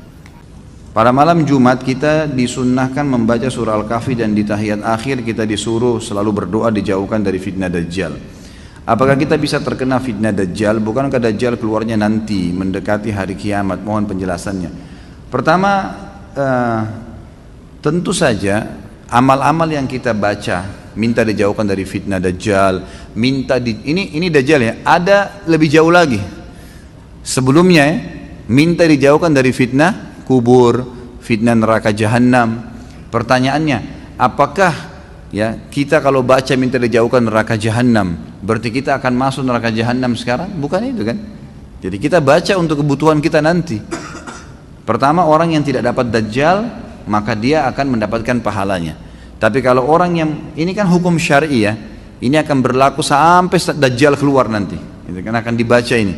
Bahkan sebagian ulama mengatakan doa ini walaupun Dajjal sudah terbunuh nanti, dalam hadis Sahih Bukhari dikatakan Nabi Isa akan datang membunuh Dajjal, dan setelah itu menghancurkan salib, membunuh babi, kemudian tidak ada satu rumah pun di muka bumi kecuali semuanya masuk Islam, dan Isa akan berhukum dengan hukumku, Al-Quran. Maka Nabi Isa AS sholat seperti sholatnya muslimin, puasa seperti puasanya muslimin, haji seperti hajinya muslimin. Pada saat itu bacaan doa ini kata ulama mesti dibaca, padahal Dajjal sudah dibunuh. Kenapa dibaca? Karena perintah Allah. Bagi yang belum mendapatinya kayak kita sekarang, bagi yang dekat mendapatinya atau sementara Dajjal masih hidup, bagi yang sudah Dajjal mati pun ini perintah agama, tetap dilakukan. Seperti itu memahaminya. Saya menonton kajian dosa besar 53 via YouTube. Pada sesi tanya jawab, kita dilarang sholat di masjid yang berhiasan emas. Lalu bagaimana di Mekah? Pada kiswanya saya mendapatkan referensi di disulam dengan benang yang mengandung emas. Ya. Tentu yang dilarang adalah membangun masjid dari emas, kan gitu. Itu yang dilarang. Sama halnya begini, lebih untuk jelasnya saya kasih contoh lain dulu. Laki-laki tidak boleh menggunakan baju dari sutra. Sudah pernah kita bahas tuh, salah satu dosa besar. Ulama membahas, ini kan kalau sutra semua. Bagaimana kalau ada baju batik, ada satu talinya benangnya sutra asli. Bolehkah dipakai? Sama hukum air. Air itu di dalam riwayat disebutkan, apapun yang terjatuh di dalam air tersebut selama tidak mengubah rasa, bau, warna, tetap suci. Kan itu. Berarti sesuatu yang sedikit itu tidak mempengaruhi sesuatu yang besar dalam beberapa hal yang berhubungan dengan agama kita ini. Kan gitu. Jadi kalau seandainya memang ada orang cat menggunakan campuran dengan emas di masjidnya, ini pendapat ulama mengatakan tidak masuk dalam umumnya larangan tadi, kecuali memang dia buat semuanya emas, itu lain. Yang saya tidak tahu ya, kalau antum memang sudah dapatkan referensi memang digunakan dengan sulam emas, itu saya nggak tahu. Tapi yang saya tahu selama ini memang digunakan istilah emas, gitu kan? Kincir airnya Ka'bah itu emas, pintunya itu emas dan seterusnya. Tapi saya terus terang pribadi belum pernah mengetahui apa itu benar emas murni semua atau enggak, gitu kan? Saya tidak tahu. Dan yang saya tahu memang ada larangan yang menyebutkan tentang tidak bolehnya kalau semuanya emas, gitu kan? Dalam arti kata di sini berlebih-lebihan. Tanda-tanda hari kiamat adalah umat Islam ini banyak yang membangun masjidnya dengan berlebih-lebihan. Jika tiba waktu sholat, tempat wudhu tidak ada hijab. Apakah perempuan boleh wudhu di kamar mandi tapi ada WC-nya, atau tetap di luar? Sama saja, asal bukan di klosetnya. Saya sarankan kalau ibu-ibu atau akhwat kita lagi di mall, jangan duduk di tempat umum yang bisa terbuka jilbab, gitu kan? Masuk di kamar mandi, bicara sama bagian cleaning service-nya, pembersihnya, maaf saya mau wudhu di sini, nanti saya bersihin sebentar. Udah wudhu aja di situ. Usahakan tidak mengotori semuanya dengan cara mengusap, mengambil air, mengusapnya, gitu kan? Mengambil air, mengusap telapak tangan, mengusap wajah, ya semampunya. Jilbab juga mungkin bisa dibuka karena perempuan semuanya. Maka itu baik, gitu kan?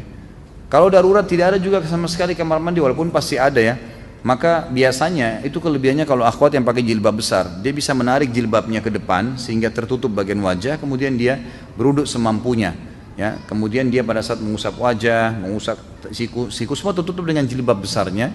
Kemudian dia selesaikan itu, lalu kakinya dipakai kaos kaki yang diusap. Ya, Allahu a'lam, itu yang saya tahu.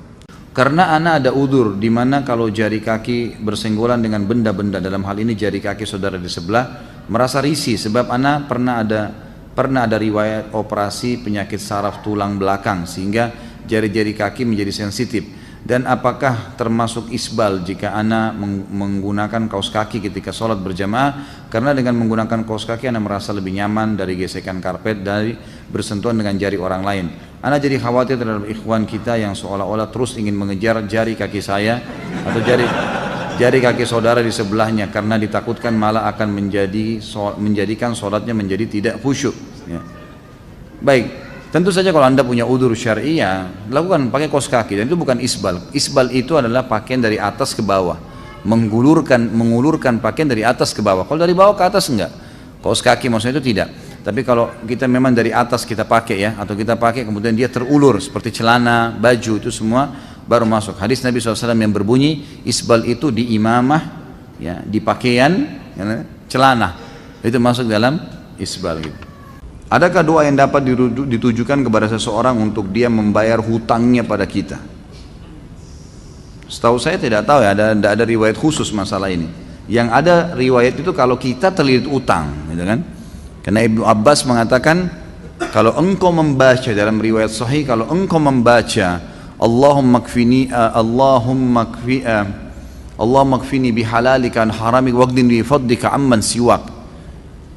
Allahumma kfini bihalalika an haramik, ya Allah cukupkanlah aku menikmati yang halalmu dan jauhkan aku dari yang haram. Waqdini bifadlika amman siwak, dan lepaskan saya dari ketergantungan kepada selainmu. maka akan dibayarkan utangmu oleh Allah walaupun memenuhi langit. Kata Ibnu Abbas radhiyallahu anhu. Ini harus diamalkan, dan ingat kalau berdoa ikutkan dengan hadis Nabi yang lain riwayat Bukhari, ud'ullaha mukinuna bil ijabah. Berdoa sama Allah diikuti dengan keyakinan penuh Allah akan ijabah. Fa innallaha la yaqbalu ad-du'a min qalbil ghafil. Allah tidak akan pernah terima doa dari hati yang lalai. Doa ya Allah diterima enggak ya? Ragu. Atau sambil berdoa sambil ingat makanan, ingat pasangan, ingat ini, nggak bisa. Harus dengan yakin, gitu kan. Jadi kalau doa untuk buat orang lain bayar, Allah alam, yang saya tahu berdoa kepada Allah bisa, itu bukan mustahil. Pernah terjadi dalam sebuah riwayat yang sahih, Umar bin Khattab pada saat mengirim pasukan di perang Qadisiyah, menembus ya benteng-benteng Persia. Nah pada saat itu pasukan muslimin yang masuk dari 12.000 orang pasukan ini, itu kan kalau pasukan jihad masuk dan menang, berarti lokasi yang ditembus itu menjadi harta rampasan perang. Jadi miliknya mereka, miliknya mujahid. Jumlah mereka kecil, wilayah Persia besar, gitu kan. Ini kalau dibagi ini luar biasa gitu. Maka waktu itu mereka sudah mau bagi, tapi sebelumnya minta saran Umar bin Khattab. Umar berpikir untuk apa, mujahid ini nggak butuh sebanyak ini. Maka Umar bin Khattab juga berpikir mereka mu'allaf, baru masuk Islam, baru mengenal Islam, lebih baik ganima ini harta rampasan perang dibagi aja, tetap pemiliknya tapi dikasih setengah kepada para mujahid. Waktu itu Bilal radhiyallahu anhu sahabat Nabi yang lain menolak. Waktu Umar bin Khattab kasih keputusan, kata Bilal, ya Amir Mukminin, jelas hukum agama kita, gitu kan? Ini dibagi untuk mujahidin. Maka Umar bin Khattab mengatakan, wahai Bilal, pikirkanlah, kalau kau mendapatkan sekian bagian dari Persia, kau mau apain tuh harta? Banyak sekali, gitu kan? Dan mereka itu orang-orang yang baru masuk Islam. Lebih baik kamu berbagi dengan dia sambil kamu ajarkan Islam. Ini pendapat Umar. Tapi Bilal tetap ngotot, nggak mau. Kata Umar, saya pun meminta tolong kepada Allah agar melunakkan hati Bilal melalui doa malam saya. Maka Umar bin Khattab sujud berdoa kepada Allah di salat malam, ya Allah lunakkanlah hati Bilal, ya Allah lunakkan, terus begitu. Kata Umar radhiyallahu anhu, pas tiba habis sholat subuh, Bilal datang kepada saya mengatakan, saya ridho kepada hukummu hai Amir Mukminin, gitu kan? Jadi bukan mustahil berdoa, doakan, ya Allah lunakkan hatinya supaya dia bisa membayar utangnya, gitu kan?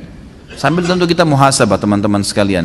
Jadi kadang-kadang kita juga ini terlalu banyak, terlalu pintar menyalahkan orang, tidak bermuhasabah.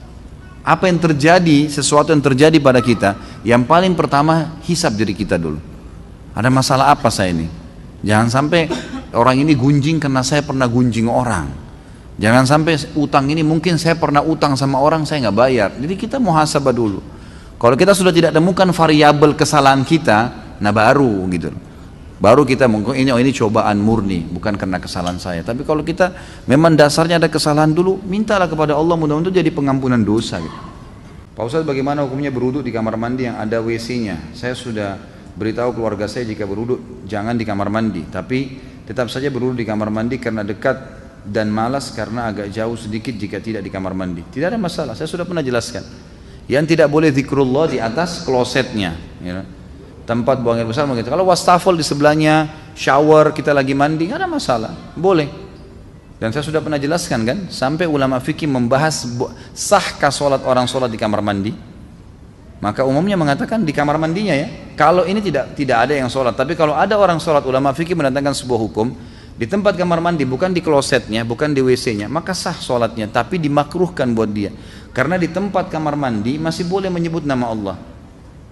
Kalau di WC yang tidak boleh, gitu kan? Kalau digabung pun berarti klosetnya yang tidak boleh. Saya pernah kebetulan kedatangan Syekh dari Madinah, beliau salah satu pengajar di Masjid Nabawi, guru saya Dr. Saleh Suhaimi, semoga Allah menjaga beliau. Beliau matanya buta, gitu kan? Dan menikah dengan orang Indonesia kebetulan. Waktu dia baru nikah dengan istrinya beberapa, mungkin cerita mungkin sekitar di atas 10 tahun yang lalu ya. Karena dia menikah dengan salah satu murid pengajian saya di Makassar waktu itu. Maka baru menikah, istrinya datang dari Makassar ke Jakarta, kemudian beliau jemput, ingin berangkat ke Saudi sama-sama, dan sekarang Masya Allah tinggal di Saudi. Maka pada saat itu, awal mereka ketemu, setelah akad nikah dan kumpul, lalu saya temanin di hotel di Jakarta, lalu saya begitu ketuk pintunya, syekhnya sempat manggil, Khalid ada butuh sesuatu, saya datang, istrinya dari belakang tembok menanyakan, Ustaz tolong tanyakan kepada syekh, waktu itu beliau belum bisa bahasa Arab gitu kan, coba tanyakan ke syekh, saya dengar syekh ini setiap kali masuk kamar mandi di wastafel, dia kalau mau wudhu baca bismillah, apa boleh baca nama Allah di kamar mandi gitu kan, pertanyaan seperti ini. Maka saya tanyakan kepada syekh dalam bahasa Arab dan beliau mengatakan fatwa ulama umumnya boleh selama bukan di klosetnya gitu kan. Bahkan sementara orang lagi mandi shower boleh menjawab salam gitu kan. Karena kamar mandi tidak ada larangan, tapi WC yang ada larangan. Allahu alam. Apakah tidak merapatkan kaki ketika sholat berjamaah dapat menggugurkan pahala sholat berjamaah walaupun jarak antara pundak sudah rapat? Tentu tidak, tapi membuat syaitan masuk dan membuat tidak khusyuk. Itu jadi tidak menggugurkan sholat. Baik, pertanyaan pertama, Allahumma inni as'aluka jannata wa ma qarraba ilaiha min qaulin wa amal wa a'udzubika minan nar wa ma qarraba ilaiha min qaulin wa amal. Saya selalu berdoa ini. Bagaimana menurut Ustaz? Terus terima kasih. Insyaallah Ustaz sehat selalu dan dilindungi Allah. Jazakallah khair. Amin. Tentu ini doa yang positif ya. Dan ini memang ada hadis Nabi SAW secara global dalam riwayat Bukhari yang berbunyi, siapa yang meminta surga 3 kali di pagi hari, ada riwayat lain menambahkan dan di sore hari, serta meminta dijauhkan dari neraka 3 kali juga di pagi dan sore hari, maka surga akan berkata, ya Allah masukkan dia ke dalam saya, dan neraka akan berkata, jauhkanlah dia dari saya. Jadi surga berdoa agar kita masuk ke dalamnya, neraka minta kepada Allah agar tidak dimasukkan ke dalamnya. Maka dari hadis ini banyak ulama yang menulis doa-doa, diantaranya doa seperti ini, ya Allah, yang artinya kurang lebih saya meminta surgamu dan apapun yang membawa saya untuk bisa masuk ke sana, yang mendekatkan saya pada surga itu baik dari perkataan ataupun perbuatan, dan saya menjauhkan diri dari neraka dan apapun yang membuat saya dekat atau bahkan masuk ke neraka dari perbuatan, dari perkataan dan perbuatan.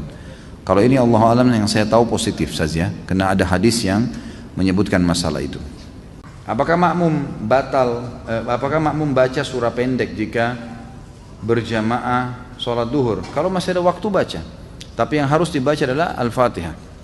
Di kantor Anas selesai sholat duhur ada ustadz yang tidak zikir tapi langsung berdiri kultum, isinya mengajak jamaah zikir-zikir bid'ah. Apa ini? Dikit-dikit bid'ah, jangan dengerin, jalanin saja selama ini menurut anda baik, memangnya yang menentukan amalan diterima itu kalian. Kalau dikit-dikit bid'ah kita beribadah semakin terkekang. Bagaimana menyikapi ustadz yang seperti ini? Sementara saya mau tegur, cuma ilmu saya masih dangkal dan malas berdebat. Bagaimana membedakan ustadz yang syar'i? Ya tentu saja, ini tidak ada istilah ustadz syar'i ya. Ini istilah baru ini. Baik, kalau anda tidak punya ilmu jangan didebatin, tetap aja berzikir, gitu kan? Tetap berzikir, tetap anda jalankan sunnah Nabi SAW, sudah cukup insya Allah. Kalau tadi ditanya bagaimana membedakan ustadz, sebenarnya ustadz itu kalau yang ustadz mengikuti sunnah Nabi tentu selalu punya dalil ya.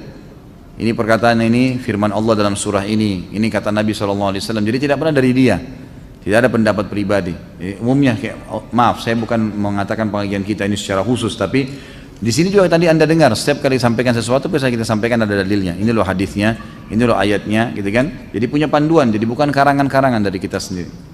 Jika dalam sholat duhur bacaannya sir, lalu makmum lupa baca Al-Fatihah, apakah sah sholat makmum? Yang lebih kuat pendapat tidak sah. Ya, kalau dia sengaja ya, tapi kalau dia lalai, dia lupa, masih ada yang mengatakan mungkin. Ya, kalau dia lupa masih dibolehkan karena dianggap dia lalai. Tapi pendapat yang kuat itu tidak sah, nggak boleh dia tidak baca Al-Fatihah. Karena kata Nabi SAW, tidak ada sholat yang tidak membaca Al-Fatihah. Kata ulama ini masuk di sholat sir. Ya, 4 rakaat duhur, 4 rakaat asar, 2 rakaat pertama, 2 rakaat kedua isya, dan 1 rakaat terakhir maghrib. Ini semua harus baca Al-Fatihah ini. Nggak boleh lalai, harus bisa membacanya, gitu kan. Saya sering melihat orang bergeser dari tempat awal melaksanakan sholat fardu pada saat akan melakukan sholat sunnah ba'diyah. Apakah ini merupakan adab sholat sunnah ba'diyah? Bukan, tetapi ada hadis yang berbunyi semua tempat yang dipakai sholat akan menjadi saksi pada hari kiamat. Maka dianjurkan seseorang untuk pindah tempat ya. Jika makmum masbuk saat imam tahiyat akhir dalam sholat maghrib, makmum duduk iftirash atau tawarruk? Saya sudah pernah jelaskan ini. Jadi iftirash, kalau dia rakaatnya 1 atau 2, sholatnya iftirash saja, duduknya iftirash. Kalau dia rakaat 1 atau rakaat 2, walaupun imam sudah rakaat terakhir, ya, dia ikut duduk tahiyat, tapi duduk rakaat dia. Jadi dia baru 1 rakaat, atau mungkin dia belum dapat rakaat, atau dia baru 2 rakaat. Selama di bawah 2 rakaat duduknya iftirash. Walaupun imamnya rakaat terakhir, gitu kan? Imam duduknya tawarruk di maghrib rakaat ketiga, tapi makmumnya yang masbuk duduknya iftirash. Bolehkah menggabungkan 2 niat sholat sunnah ibadah sunnah lain dengan cukup melakukan 1 kali saja? Contoh sholat sunnah di masjid digabung dengan sholat qabliyah. Saya pernah tanya ini kepada Syekh Abu Bakar Jazair rahimahullah di Masjid Nabawi, dan saya pernah tanyakan juga kepada beberapa ulama yang lain. Maka jawabannya dibolehkan kalau sunnah sama sunnah. Kalau wajib sama sunnah nggak boleh, gitu kan? Artinya orang masuk dalam masjid, dia sholat tahiyat masjid, dan juga dia bisa niatkan untuk qabliyahnya. Sama dengan orang puasa Syawal 6 hari dengan puasa Senin Kamis yang bertepatan dengan Senin Kamisnya. Maka selama sunnah sama sunnah dibolehkan, tapi tidak boleh sunnah sama wajib. Nggak boleh misalnya bayar utang Ramadan digabung dengan puasa Senin, gitu kan? Maka itu tidak dilakukan, itu tidak boleh digabung. Sebagaimana tidak boleh gabung antara qabliyah duhur dengan duhurnya. Apakah sholat duha termasuk zakat dan sedekah? Sholat duha termasuk zakat? Nggak termasuk lah. Apa hubungannya? Nggak ada hubungannya. Sholat duha penutup pengganti sedekah 360 sendi. Iya, itu iya. Penutup pengganti. Tapi sholat duhanya bukan zakat, bukan sedekah, lain. Gitu kan. Bolehkah kita mengqada sholat kita yang terlewat dengan tata cara seperti apa? Sudah saya jelaskan. Makanya jangan buru-buru bertanya nih ya. Karena pertanyaan mungkin bisa saja dijawab gitu ya, sudah ada. Bagaimana cara mengqada sholat yang sudah banyak kita tinggalkan? Nggak ada qada sholat. Nggak ada qada sholat. Hadis Bukhari menjelaskan masalah itu. Jadi tidak ada. Kecuali tadi saya bilang kita lalai, memang lupa.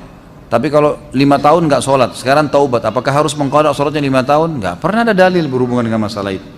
Hadis Bukhari menjelaskan bahwa ada seorang wanita datang kepada Aisyah radhiyallahu anha dan berkata, wahai Aisyah, kenapa kita disuruh mengqada puasa dan tidak disuruh mengqada sholat? Maka Aisyah sempat marah sama orang tersebut, lalu sambil berkata, aharuriyun anti? Apa kau dari wilayah Haruri? Haruri ini wilayah di Irak, sebuah wilayah di Irak dipenuhi dengan kaum Khawarij. Khawarij ini suka menghakimi sesuatu secara zahir. Misal, perangilah orang-orang kafir, berarti semua kafir termasuk tetangga, nggak bisa hidup sama kaum Khawarij, disiksa semua, gitu kan? Ambil secara zahir hukum, gitu kan? Jadi seperti itu. Maka mereka juga mengatakan orang kalau taubat pernah 50 tahun tidak sholat harus qada 50 tahun tuh. Maka kata perempuan tersebut, saya bukan dari Hawari, tapi saya mau tanya. Kata Aisyah radhiyallahu anha, begitulah Nabi SAW memerintahkan kami disuruh mengqada puasa dan tidak mengqada sholat. Artinya tidak ada qada sholat memang bagi orang yang memang lalai sebelumnya. Saat kita masbuk sholat id 1 rakaat, saat menyempurnakan rakaat berikutnya, berapa kali takbir yang harus kita lakukan? Ikuti rakaat yang sedang anda ada. Jadi misal kita masbuk nih sholat id, dia sudah rakaat kedua imamnya, kita ikut. Tadinya dia takbir imamnya 5 kali, gitu kan? Karena dia rakaat kedua, kita kan ikut imam juga takbir 5 kali. Kita nggak mungkin takbir 7 kali. Rakaat kedua kita juga takbir 5 kali, sama saja. Karena kita mengikuti imam di rakaat pertama tadi, dia sudah ke rakaat kedua. Seperti kita kalau lagi sholat umumnya sholat lain, kita ikut imam sudah rakaat ketiga misalnya di sholat maghrib. Imam kan tahiyat pertama, tahiyat terakhir kan? Kita juga harus tahiyat kan gitu. Di rakaat kedua setelah imam salam, kita rakaat kedua harus tahiyat juga kan gitu. Seperti itu caranya. Jadi tetap mengikuti kondisi imam. Apakah Nabi SAW pernah melakukan sholat tasbih? Kalau pernah, bagaimana tata cara dan bacaan sholat tasbih Nabi SAW? Kalau Nabi sendiri pernah kerjakan, Allahu a'lam, tidak ada riwayat masalah itu. Tapi umumnya semua yang disebutkan oleh Nabi SAW, kata ulama disepakati pastinya Nabi SAW sudah mengaplikasikan terlebih dahulu. Karena Allah sudah menjelaskan dalam Al-Quran, kabura maqtan indallah an taqulu ma la taf'alun. Sungguh berat di sisi Allah kalau kalian mengucapkan tidak mengamalkannya. Sementara Nabi SAW adalah panutan, pasti beliau sudah amalkan. Tapi hadis tentang sholat tasbih dihasankan oleh para ulama dan boleh dilakukan, itu beranjak daripada perkataan Nabi kepada pamannya Abbas radhiyallahu anhu. Nabi SAW mengatakan, wahai paman, kalau kau diluangkan waktu oleh Allah, kerjakanlah setiap hari sekali.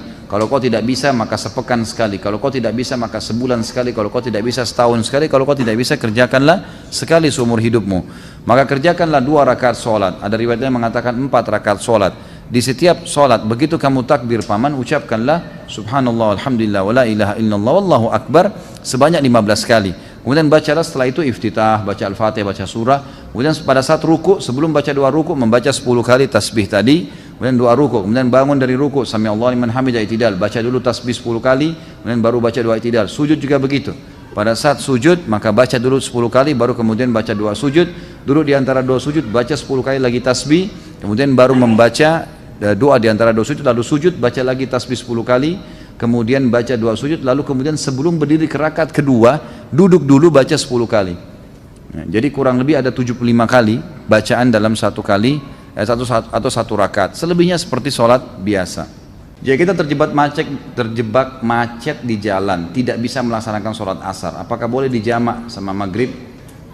Jika sholat maghrib juga ketinggalan, boleh lakukan di saat sholat isya. Tata caranya bagaimana? Yang pertama, sholat jamak itu hanya boleh dijamak antara duhur sama asar, tidak boleh yang lain.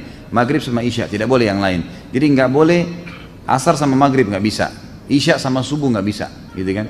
Subuh sama duhur nggak bisa. Memang duhur sama asar saja, maghrib sama isya saja. Itu kalaupun dijamak, gitu kan? Masalah kasus orang kena macet, maka hukumnya khilaf di antara ulama. Apa yang harus dia lakukan?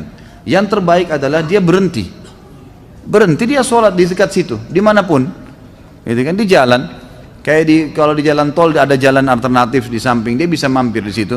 Dia sholat. Atau saya pernah mampir sholat di tempatnya teman-teman yang terima bayaran tol itu, gitu kan? Saya tanya dia, ternyata mereka sholatnya itu ada ruangan di situ. Kadang-kadang malah ada tangga ke bawah, gitu kan? Ada musola di bawah itu. Maka bisa kita mampir sholat. Jadi kita bisa mampirkan mobil lalu sholat di situ. Itu yang paling baik. Atau bawa sejadah di mobil disiapin, gitu kan? Itu boleh. Ada sebagian ulama yang menarik bolehnya sholat di mobil kalau dalam keadaan darurat sekali. Sama hukumnya dengan orang sholat di pesawat, di kereta api. Kalau emang kita terjebak di satu tempat, lagi ada peperangan, lagi ada macet total, emang nggak bisa ditinggalin mobil, orang jalan-jalan sedikit-sedikit, ini nggak bisa. Maka daripada kehilangan waktu, lebih baik dia sholat sambil duduk. Tapi ini tidak diprioritaskan. Prioritaskan adalah mampir. Ya, itu. Setelah berhubungan suami istri, apakah boleh sholat wajib hanya dengan wudhu tanpa junub, tanpa mandi? Nggak boleh lah. Ini iseng aja bertanya. Wajib mandi junub ya akhi. Atau mungkin yang nanya masih bujang kali ini, belum punya pengalaman ya. Belajar dari Pak Yoyo ya. Bagaimana tuntunan sahih untuk kondisi makmum yang masbuk namun tidak mendapat bacaan al-fatihah imam sholat? Apakah makmum tersebut masih mendapatkan hitungan 1 rakaat penuh? Yang kuat pendapat iya, dia masih mendapatkan walaupun sholatnya sir. Kalau orang memang masbuk ya, beda orang yang datang dari awal tapi lalai tidak baca al-fatihah. Nah itu baru bisa dibahas dalam bahasan lain. Saya pernah membaca sebuah hadis riwayat Ibnu Abbas radhiyallahu anhu yang menjelaskan tentang tidak bolehnya menahan pakaian pada saat sholat. Apakah hadis itu sahih? Apa maksud dari kata menahan pakaian? Mohon penjelasannya. Saya tidak tahu, maaf. Saya belum tahu sampai ke situ tentang masalah hadis menahan pakaian. Yang saya temukan malah hadis Abu Bakar radhiyallahu anhu yang sahih, di mana Abu Bakar berkata, ya Rasulullah, saya orang yang tidak bisa sholat kecuali saya menahan pakaian saya, karena kalau tidak dia melorot, gitu kan? Apakah itu membatalkan sholat saya? Apakah itu termasuk sombong? Kata Nabi SAW, itu tidak termasuk. Ya, berarti di sini kan ada masalah kasus menahan, tapi saya tidak tahu kalau yang riwayat Ibnu Abbas ini. Ustaz, mohon penjelasan dan tuntunan sesuai sunnah apabila ada sholat wajib terlewatkan karena kelalaian.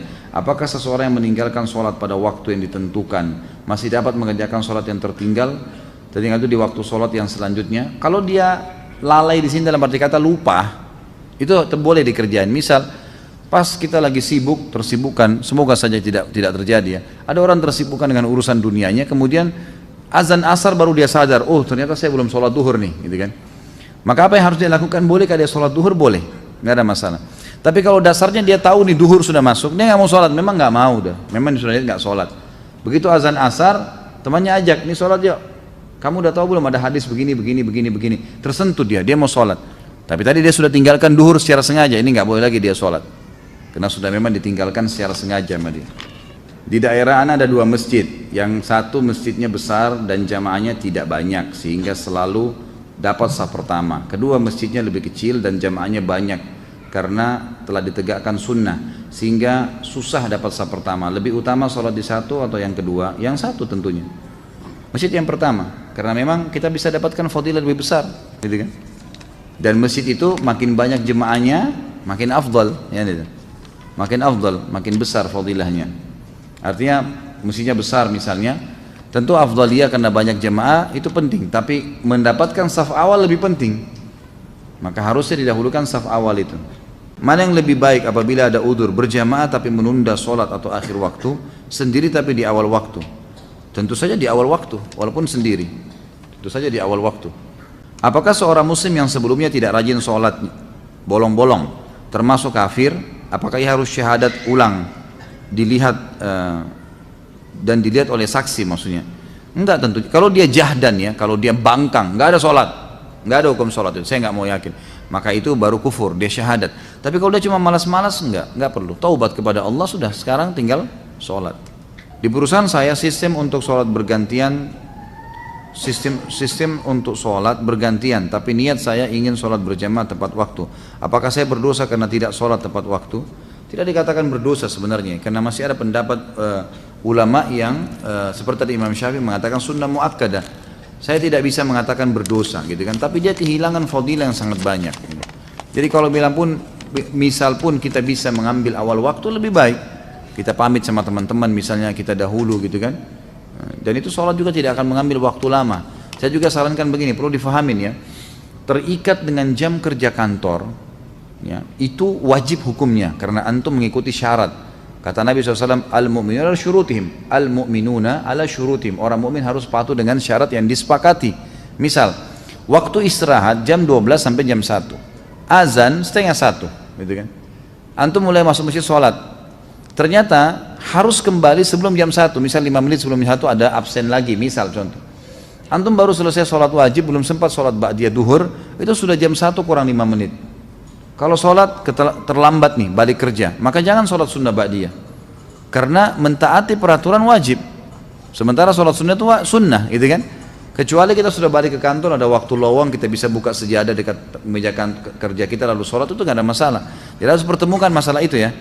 Jadi lakukan yang wajib saja. Pernah ada teman-teman yang di luar negeri bertanya kepada saya, Ustadz, saya kerja di luar negeri dan di luar negeri ini orang-orang non muslim, saya nggak bisa sholat, gitu kan? Dan seringkali meeting di waktu-waktu pas lagi sholat, gitu kan? Apa yang saya harus lakukan? Saya balik tanya begini, saya bilang kalau seandainya anda lagi meeting kemudian, misal ini contoh, semoga Allah muliakan kita semua. Saya kasih contoh ini, contoh orang mau ke kamar mandi, kebelet buang air besar, kebelet buang air kecil, lagi meeting, diizinin nggak? Nah, ini di sini diizinin nggak kalau kebelet kencing, kebelet buang air besar? Meeting penting nih, miliaran, diizinin nggak? Ya nggak bisa berpikir kan kalau mau kencing gitu kan? Nggak mungkin, pasti diizinin ke belakang. Ya sudah, kita izinnya memberikan isyarat memang mau ke kamar mandi, betul kamar mandi kan? Ke kamar mandi, dan orang saya bilang lagi kalau masuk kamar mandi, lagi kebelet, pamit, lagi meeting. Kalau kita butuh waktu 10-15 menit diizinin nggak? Nggak mungkin kan tengah-tengah digedor-gedor, ayo cepat gitu kan? Nggak mungkin, orang lagi buang air besar gimana? Dia harus selesaikan hajat, kalau enggak sakit perut. Maka berarti bisa dipakai itu untuk sholat tuh. Ini kalau darurat ya, sebab ada beberapa teman-teman yang pernah bertanya kalau salah dari Jepang, dari negara-negara yang memang tidak bisa mereka sholat. Maka tidak ada juga musola. Bagaimana inisiatifnya? Ya saya sebagai da'i harus bisa memberikan solusi nih. Kalau dia mau disuruh pulang, dia sudah terikat akad kerja di sana. Maka caranya adalah kayak tadi, pamit ke kamar mandi, memang mau kamar mandi, uduk di sana, kemudian sholat, cari tempat yang bisa sholat di situ. Mungkin di gang, mungkin di mana, ya apa boleh buat, harus sholat. Sholat dah, sholat wajib 5 menit, 10 menit maksimal, udah kembali lagi. Tapi nggak usah dibeberkan, saya mau sholat ya pamit. Kemudian berantem kalau tidak disuruh sholat, susah. Anda sudah akad dengan orang kafir, gimana? Nggak bisa, gitu kan? Jadi ini namanya hiyal syar'iyah. Harus kita mencari solusi secara syar'i yang memang kita tidak kehilangan pekerjaan dan juga tidak kehilangan ibadah itu. Apa faedah bagi orang yang mengerjakan sholat gerhana dan sholat syuruk? Kalau sholat gerhana memang anjuran Nabi SAW kan? Hadis sahih riwayat Bukhari.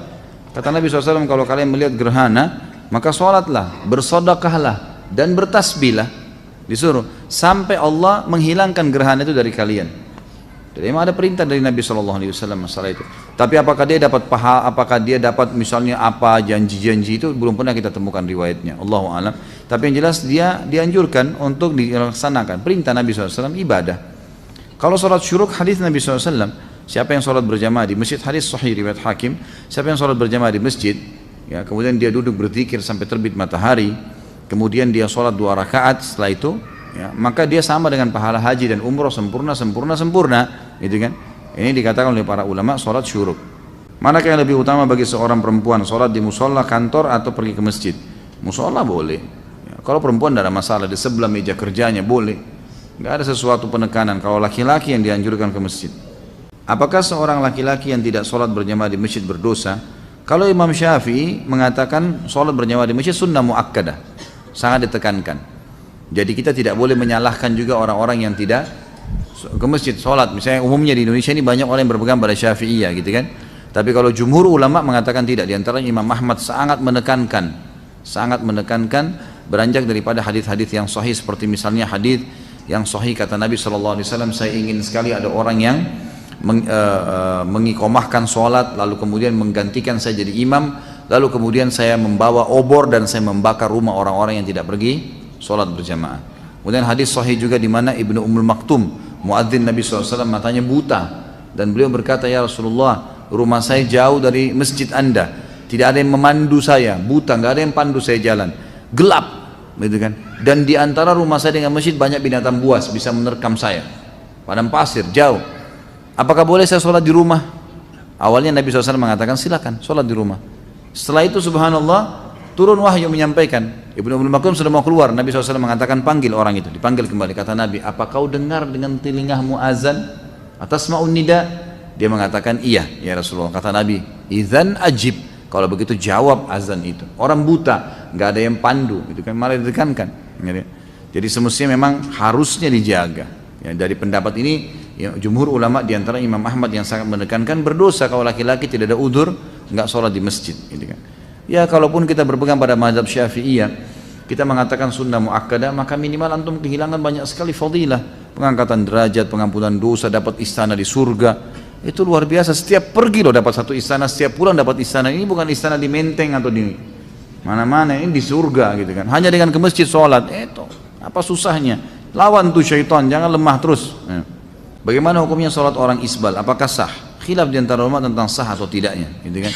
Tapi yang jelas sudah pernah kita jelaskan di dalam dosa-dosa besar kita yang lalu ya, pernah ada penjelasan kalau ada hadis yang menjelaskan tidak sahnya atau disuruhnya mengulangi sholat orang yang tertutup mata kakinya oleh Nabi SAW, seseorang yang sedang datang. Bahkan Nabi SAW menyuruh mengulangi sama uduk dan sholatnya. Waktu ditanya oleh para sahabat, kenapa ya Rasulullah? Kata Nabi SAW, karena mata kakinya tertutup. Ada yang melemahkan hadis ini, ada yang menghasankannya, gitu kan? Khilaf di antara ulama. Tapi kalau saya pribadi, saya berpegang pada pendapat yang mengatakan memang batal sholatnya. Ya. Apakah zikir setelah sholat boleh dikerjakan sambil berjalan keluar masjid karena ada keperluan? Boleh saja, nggak ada masalah. Tapi antum kehilangan ya, doa malaikat. Karena hadis Nabi SAW, siapa yang habis selesai sholat tidak berdiri dari musallahnya, tidak berbicara dengan orang di sebelahnya, tidak membatalkan wudhunya, sambil berzikir dia lagi duduk di situ, gitu kan? Dan ini saya sering sarankan para ikhwah yang hadir di pengajian saya, agar jangan pindah tempat pun, mundur ke belakang pun jangan, biarin di tempat situ saja, zikir dulu. Karena pekah sekali hadis ini ya, siapa yang tidak pindah dari musallahnya, ya, tidak berdiri dari musallahnya, siapa yang tidak membatalkan wudhu dan tidak berbicara dengan orang di sebelahnya, maka malaikat di atas kepalanya mendoakan, ya Allah ampuni dia, ya Allah rahmati dia, sampai dia melanggar 3 hal tadi. Ini kehilangan. Makanya para ulama mengatakan biasanya syaitan menghiasi ya, atau mengingatkan macam-macam pekerjaan kita sehingga kita terlewatkan dari doa malaikat ini. Maka jangan disia-siakan. Saya pernah zikir ikhwah dan akhwat sekalian, pelan-pelan sekali zikir habis sholat itu 7 menit maksimal. 7 menit, 8 menit itu sudah selesai. Jadi cuma syaitan yang membebankan kita. Apakah ada hukum had untuk orang yang meninggalkan sholat? Ada, jelas. Kalau dia meninggalkan secara malas, hukumnya had, dihukum. Dan Imam Syafi'i mengatakan tergantung pemerintahnya setempat. boleh memenjarahnya, boleh mencambuknya, gitu kan. Tapi yang jelas harus ditakzir. Takzir itu dihukum dengan berat dan tidak boleh dibiarkan ada di lingkungan kaum muslimin orang yang tidak sholat, wajib terutama ya. Jadi tidak boleh sama sekali. Apakah seseorang yang telah mencapai dosa kufur, lalu tiba-tiba dia bertobat atas hidayah Allah, kemudian dia mengerjakan sholat tapi belum mengulangi syahadat, apakah sholatnya sah dan diterima oleh Allah Subhanahu Wa Taala? Nggak bisa. Kufur itu syaratnya untuk kembali ke Islam harus syahadat. Jadi dia kalau sholat dianggap orang kafir sedang sholat, nggak diterima sama Allah. Harus syahadat. Gimana caranya? Itu syaratnya, karena dia sudah kufur. Bagaimana hukumnya bersedekap melipat tangan kembali sesudah bangun dari ruku? Tadi kan sudah saya jelaskan ya. Boleh saja, gitu kan? Bersedekap pada saat bangun dari ruku. Sami Allah liman hamidah. Saya sudah sebutkan tadi kan, khilaf di antara ulamanya. Jadi boleh kembali ke dada, boleh kembali ke sebelah paha kita. Apakah ada bacaan atau doa yang diajarkan oleh Rasulullah SAW pada saat berwudu seperti doa ketika membasuh muka, tangan dan lainnya?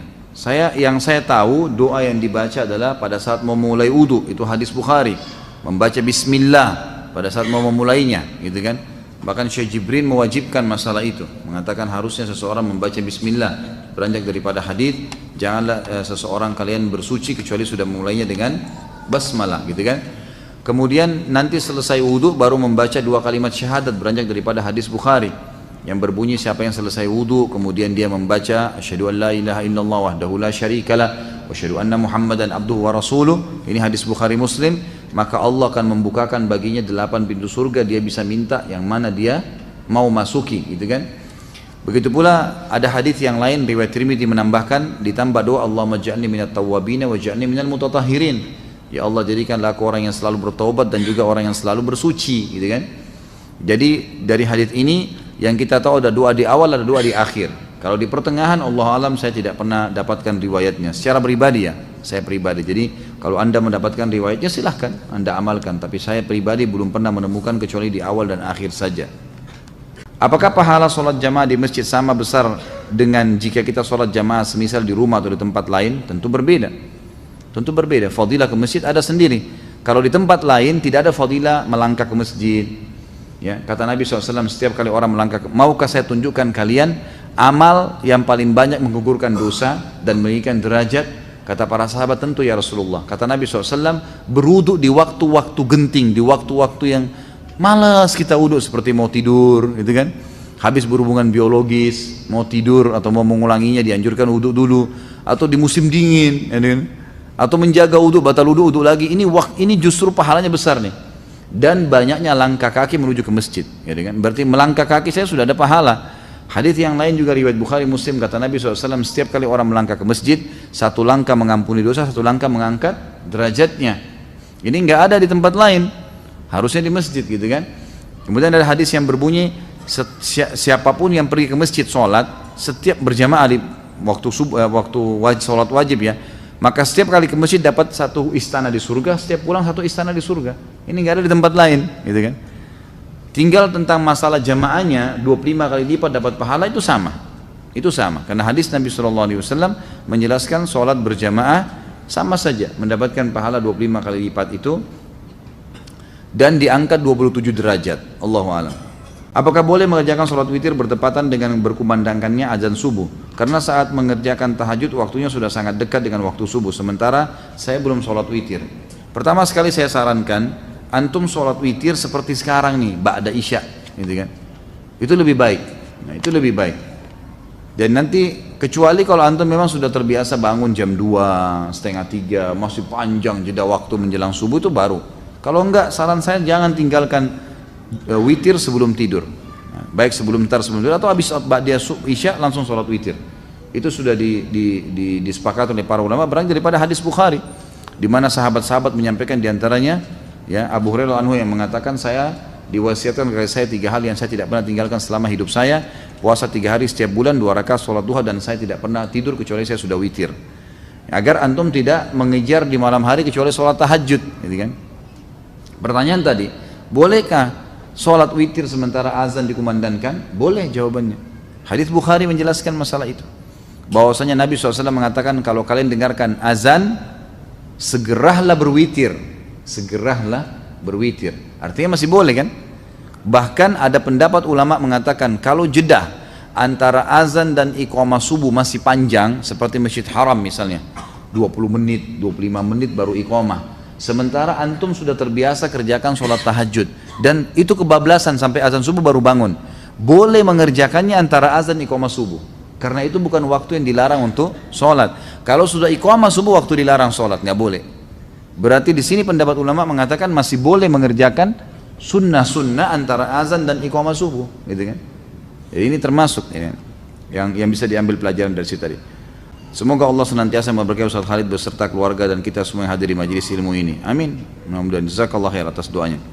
Sholat sunnah afdalnya dikerjakan di rumah. Saya biasa mengerjakan sholat sunnatul fajr di rumah. Namun masjid di tempat saya jarak antara azan dan iqamah hanya sebentar. Saya terkadang ketinggalan takbiratul ihram bersama imam, tapi tetap dapat rakaat pertama. Sebaiknya saya sholat sunnah di rumah atau di masjid? Di masjid, gitu kan? Di masjid. Jangan antum kejar ikan teri, ikan paus lewat ini. Ada. Sholat sunnatul fajr itu ikan teri dibandingkan sholat subuh, itu ikan pausnya, gitu kan? Jadi jangan ketinggalan, sholat di masjid tidak masalah. Kan lebih afdal kalau sholat di rumah, kalau sholat sunnah kan gitu lebih afdal. Jadi jangan sampai mengejar afdaliyah sunnah, ketinggalan fadilah yang besar dari sholat wajib. Karena mulai Allahu Akbar imam, kita juga Allahu Akbar, itu sudah dicatat pahala tuh. Jadi itu ada fadilah, jangan ketinggalan itu. Bahkan kalau perlu kita masuk masjid sudah mau iqamah, ya sudah kita sholat subuh, gitu kan? Nanti sunnatul fajrnya ulama berpendapat mengatakan sunnatul fajr pernah dikerjakan oleh Nabi SAW setelah terbit matahari. Itu dibolehkan bagi orang yang sudah rutin mengerjakannya. Kalau dia ketinggalan, sudah masuk masjid subuh, sudah iqamah, dia sholat subuh, kemudian nanti dia setelah terbit matahari sebelum duha, dia boleh mengerjakan sunnatul fajr yang ketinggalan itu. Bagaimana anda menyikapi setiap akan sholat pasti ingin sekali buang angin? Apa anda harus diruqyah? Gimana kira-kira? Ruqyah boleh, silahkan ruqyah. Mungkin waswas syaitan, itu waswas syaitan ya, harus dilawan. Dan cara yang efektif adalah jangan biasakan buang angin. Memang betul. Jadi orang yang biasa tidak bisa tahan buang angin itu karena beranjak dari apa? Kebiasaan dia. Dia udah biasa, mungkin di depan teman-temannya kadang-kadang bercanda, memang dia gangguin mereka, gitu kan? Emang gitu, dia sering iseng. Nah, akhirnya sudah terbiasa, gitu kan? Jadi itu menjadi hal yang selalu kayak orang yang terbiasa, ngupil, orang yang biasa korek kuping, jadi karena dia jadikan kebiasaan, jadi terbiasa, sama dengan itu. Kalau orang yang tidak membiasakan dirinya untuk ngeluarin angin, insya Allah tidak keluarin angin kecuali pada waktu memang dibutuhkan, kan gitu. Jadi memang ini harus diubah dari cara itu dulu, pola itu. Dan ini subhanallah juga tidak baik ya, sebaiknya memang ditinggalkan. Jadi ini insya Allah dengan cara antum terapi diri supaya jangan sampai sering mengeluarkan angin, terutama dengan mengolok-olok gitu kan, ada bercanda, termasuk juga di depan pasangan misalnya. Lebih baik kita menjaga itulah, kecuali darurat sekali ya, kecuali darurat. Kalau ruqyah saya sarankan silakan ruqyah, bisa jadi was-was juga syaitan, bisa terjadi. Ketika zikir setelah sholat, kemudian ada orang yang mengucapkan salam kepada kita lalu kita membalasnya sehingga zikir setelah sholat kita terpotong, apakah kita harus mengulangi zikir tersebut atau lanjutkan? Lanjutkan saja, tidak ada masalah. Nabi SAW pernah melakukan hal tersebut. Jadi pernah beliau SAW dalam hadis Bukhari selesai sholat ya, asar, tiba-tiba beliau langsung dengan cepat sekali, begitu salam lagi zikir, berdiri dengan sangat cepat melewati para sahabat. Sampai para sahabat yang meriwayatkan hadis ini berkata, kami heran dengan kecepatan Nabi SAW dalam cepatnya gerakan Nabi SAW itu. Maka setelah itu pun, setelah beberapa saat Nabi SAW balik lagi dan duduk lagi, berzikir lagi. Lalu salah seorang di antara kami bertanya, ya Rasulullah, ada apa? Kata Nabi SAW, tadi saya tiba-tiba teringat di rumah saya ada kurma sedekah yang sudah saya niatkan mau keluarkan. Maka saya tidak ingin itu tertunda. Maka saya pun segera mengeluarkannya lalu kemudian saya balik berzikir. Jadi ulama mengambil daripada hadis ini, bolehnya orang kalau habis sholat, berzikir habis sholat, itu kalau ada sesuatu yang wajib baginya atau sesuatu yang darurat, dia boleh memotongnya seperti menjawab salam, gitu kan? Seperti misalnya turun hujan, tiba-tiba dia harus pindah karena kena air atau apalah ya yang harus memindahkan dia, maka dia boleh pindah dan kemudian dia melanjutkan zikirnya. Ustaz, apakah boleh saf sholat diisi oleh, mohon maaf, orang yang terkena Down syndrome? Secara fisik dia sudah balik, tetapi ketika sholat orang tersebut sering mendahului imam dan gerakan sholatnya tidak berurutan. Tentu kalau dia sengaja atau memang dia ada kelainan jiwa atau apa, ini sebaiknya memang di masjid itu ada tim khusus yang mengatur ya.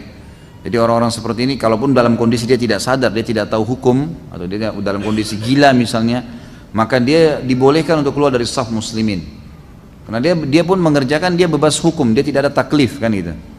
Tapi kalau memang dia hanya melakukannya karena tidak bisa tahan, karena memang masalahnya adalah sakit kakinya, dia akhirnya harus melakukan mendahului imam, maka solusinya kata ulama adalah dia boleh mengerjakan sholat sambil duduk. Cari inisiatif yang dia tidak mendahului imam. Karena kalau dia dahului imam tetap kena ancaman ya. Nabi SAW mengancam, siapa yang mendahului imam maka bisa saja Allah mengubah wajahnya menjadi wajah keledai. Hadis sahih riwayat Imam Ahmad masalah itu. Jadi sebagai ini ada pengurus masjid, dan saya sarankan pengurus masjid ini bisa lebih jeli melihat adanya orang-orang yang seperti ini, ada gangguan jiwa, ada orang yang sakit. Kalau di masjid-masjid di Saudi itu sudah biasa sekali kursi-kursi disiapin tuh. Di masjid itu banyak kursi. Jadi orang-orang tua yang tidak mampu untuk berdiri lama maka diambil kursi dan mereka sholat sambil duduk di saf. Itu sudah umum di Masjid Nabawi, di Masjid Haram itu banyak sekali. Pendapat yang paling kuat pada makmum membaca Al-Fatihah atau tidak di belakang imam, yang disepakati oleh para ulama, yang saya sebutkan dulu yang disepakati ya. Yang disepakati adalah kalau sholatnya sir, tidak ngerasin suara, seperti misalnya duhur, asar, kemudian rakaat ketiga maghrib dan 2 rakaat terakhir isya, gitu kan? Ini namanya sholat sir, kecilin suara. Maka wajib makmum membaca Al-Fatihah. Wajib makmum membaca Al-Fatihah, gitu kan? Kecuali dalam keadaan ini khilaf ulama, bagaimana kalau dia baru membaca Ar-Rahmanir Rahim, Maliki Yaumiddin, imamnya Allahu Akbar ruku. Apa yang dia harus lakukan? Jumhur ulama mengatakan ikuti imam. Karena dia sudah berijtihad, dia sudah baca, gitu kan? Tapi tidak selesai, sama dengan orang masbuk, baru Allahu Akbar, imamnya kita baru baca 2 Al-Fatihah sudah ruku. Apa yang harus kita lakukan? Jumhur mengatakan ruku saja. Imam Syafi'i mengatakan tidak, harus dia baca, nggak bisa. Dan dia boleh ketinggalan untuk mengejar Al-Fatihah sampai 3 gerakan. Kalau dalam mazhab Syafi'iyah, gitu kan? 3 gerakan artinya ruku, sami Allahu hamidah, sampai sujud pertama. Nah itu dia boleh tetap menyelesaikan Al-Fatihahnya lalu dia mengejar imam. Karena pentingnya masalah Al-Fatihah ini. Tapi kalau sholatnya jahar, ngerasin suara, subuh, 2 rakaat pertama maghrib, gitu kan? 2 rakaat pertama isya, maka ini hukumnya jumhur mengatakan tidak ada bacaan bagi makmum, kecuali imam memberikan jeda waktu. Beranjak daripada hadis yang sahih, bahwasanya Nabi SAW pernah mengatakan waladdallin, amin. Lalu tiba-tiba sahabat di belakang berlumba-lumba baca Al-Fatihah.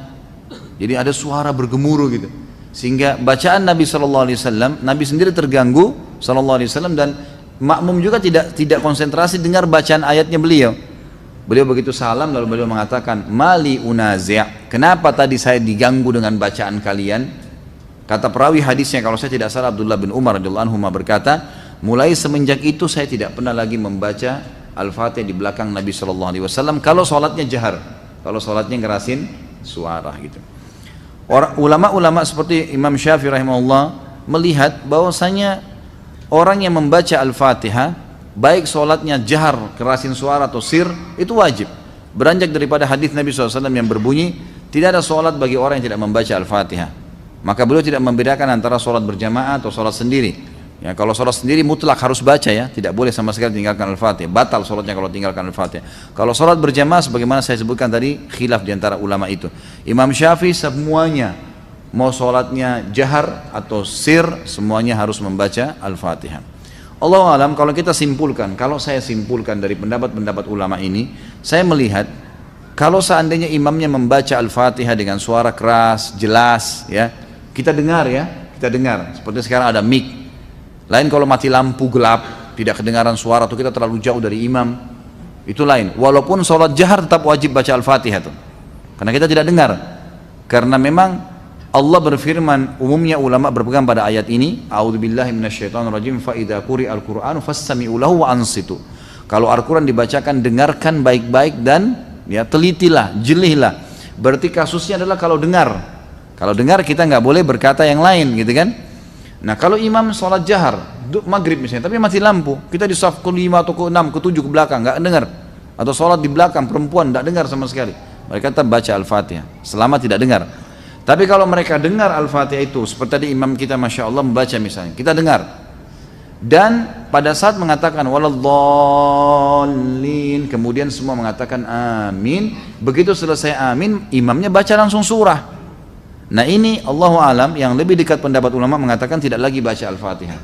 Kembali kepada hadis, ya, bacaan imam adalah bacaan makmum. Itu sudah ada hadis yang menjelaskan masalah itu. Tapi kalau imamnya jeli dan dia lebih faham masalah fikih menjadi imam, adalah setelah waladhdallin amin, imamnya diam jeda 7 ayat Al-Fatihah.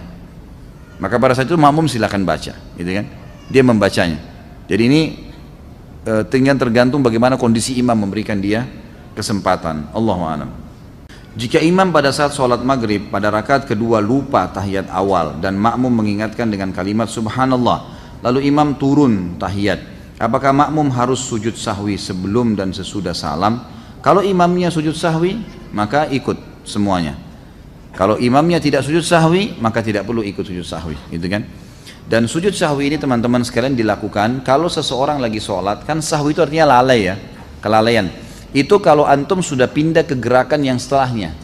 Misal, kita pas sujud, ternyata satu kali aja sujud, gitu kan? Tiba-tiba kita berdiri, subhanallah, pas kita duduk untuk berdiri ke rakaat yang setelahnya, kita teringat, kayaknya tadi sujudnya baru 1 kali nih. Lalu kita sujud lagi, ini nggak butuh sujud sahwi. Tapi kalau antum sudah sempat berdiri, artinya sudah pindah ke gerakan yang setelahnya, sudah sempurna, baru teringat, ini aja sujud sahwi. Ini aja sujud sahwi.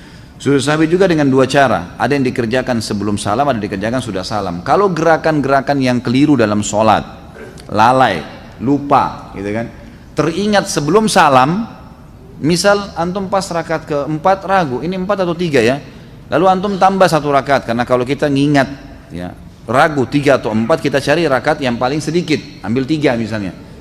Kata Nabi SAW, kalau kalian lupa 3 atau 4, pilihlah 3, karena kalau seandainya pun dia sholat lebih 5, maka 4 rakaatnya sudah terpenuhi. Tapi kalau dia pilih yang ya lebih banyak, dianggap 4 ternyata kurang baru 3, maka akan kurang sholatnya, gitu kan? Kita dianjurkan memilih jumlah yang lebih sedikit. Nah kalau teringat seperti ini sebelum salam, maka sujud sahwinya sebelum salam. Setelah baca tahiyat selesai, sujudlah 2 kali, dan bacaannya adalah bacaan-bacaan sujud. Ya, boleh juga ada bacaan khusus seperti misalnya bacaan yang dibaca sebenarnya dalam sujud juga ya. Ya Allah, Allahumma laka sajadtu wa bika amantu wa laka aslamtu, dan seterusnya. Itu ada doanya sendiri, bisa kembali kepada buku rujukan. Kemudian boleh juga membaca bacaan sujud, tetapi di antara 2 sujud tidak ada bacaan apa-apa. Sujud sahwi ya, sujud saja, baca bacaan sujud, kemudian duduk sebentar lalu sujud lagi. Jadi tidak membaca lagi Rabbighfirli warhamni dan seterusnya, gitu kan? Setelah itu berdiri baru salam sholat. Imam lakukan ini, Anda juga harus lakukan, walaupun imamnya yang lupa tadi, gitu kan?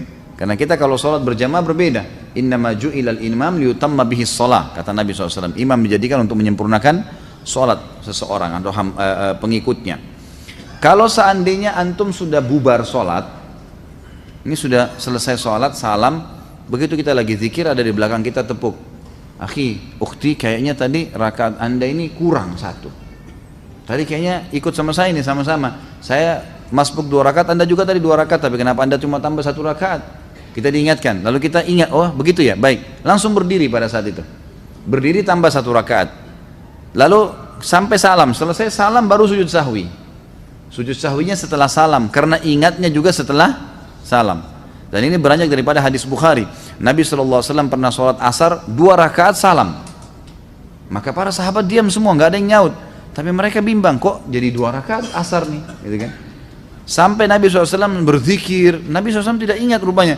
Sampai berzikir, habis selesai zikir, tradisi Nabi SAW habis zikir, langsung berdiri pergi ke pintu masjid, lalu menunggu sahabat-sahabat yang mengeluh atau yang menyampaikan apa sesuatu permintaan dan seterusnya. Ada satu sahabat mendekati mengatakan, ya Rasulullah, apakah turun wahyu? Ada wahyu baru turun mengubah asar jadi 4 menjadi 2, gitu kan? Atau anda lupa? Kata Nabi SAW, tidak ada wahyu turun dan saya tidak lupa. Nabi yakin sekali SAW dengan hikmah Allah tentunya ya, agar mengajarkan kepada kita bagaimana caranya kalau terjadi seperti ini. Maka Nabi SAW memegang tangan sahabat tersebut, mengajaknya masuk ke dalam masjid. Kebetulan sahabat-sahabat yang lain belum bubar. Maka kata Nabi SAW, benarkah yang orang ini katakan, Kalau saya tadi cuma sholat 2 rakaat, serentak mengatakan benar ya Rasulullah. Maka beliau langsung menghadap kiblat, lalu beliau mengerjakan 2 rakaat sampai salam. Setelah salam baru beliau sujud sahwi, karena mengingatnya setelah salam. Di masjid teman ana beberapa pekan yang lalu, khatib Jumatan terindikasi Syiah dari khutbahnya. Apa sebaiknya yang dilakukan? Apakah meninggalkan sholat Jumatnya atau tetap meneruskan? Kalau masih belum ada sesuatu yang pasti, teruskan saja. Karena ulama sepakat mengatakan hukum sholat di belakang majhulul hal. Majhulul hal itu orang yang tidak jelas statusnya, itu sah, hukumnya sah. Kalau kita tidak tahu ya, kalau kita tahu orang itu musyrik, orang itu memang dasarnya sudah murtad, atau memang orang yang sudah terindikasi akidahnya rusak, dan kita tahu, maka itu baru kita tidak boleh sholat di belakangnya, cari tempat lain. Tapi kalau kita tidak tahu, maka hukumnya kembali kepada hukum asal ya. Jadi tidak perlu meninggalkan, cukup ya kerjakan saja kembali, atau dianggap sah.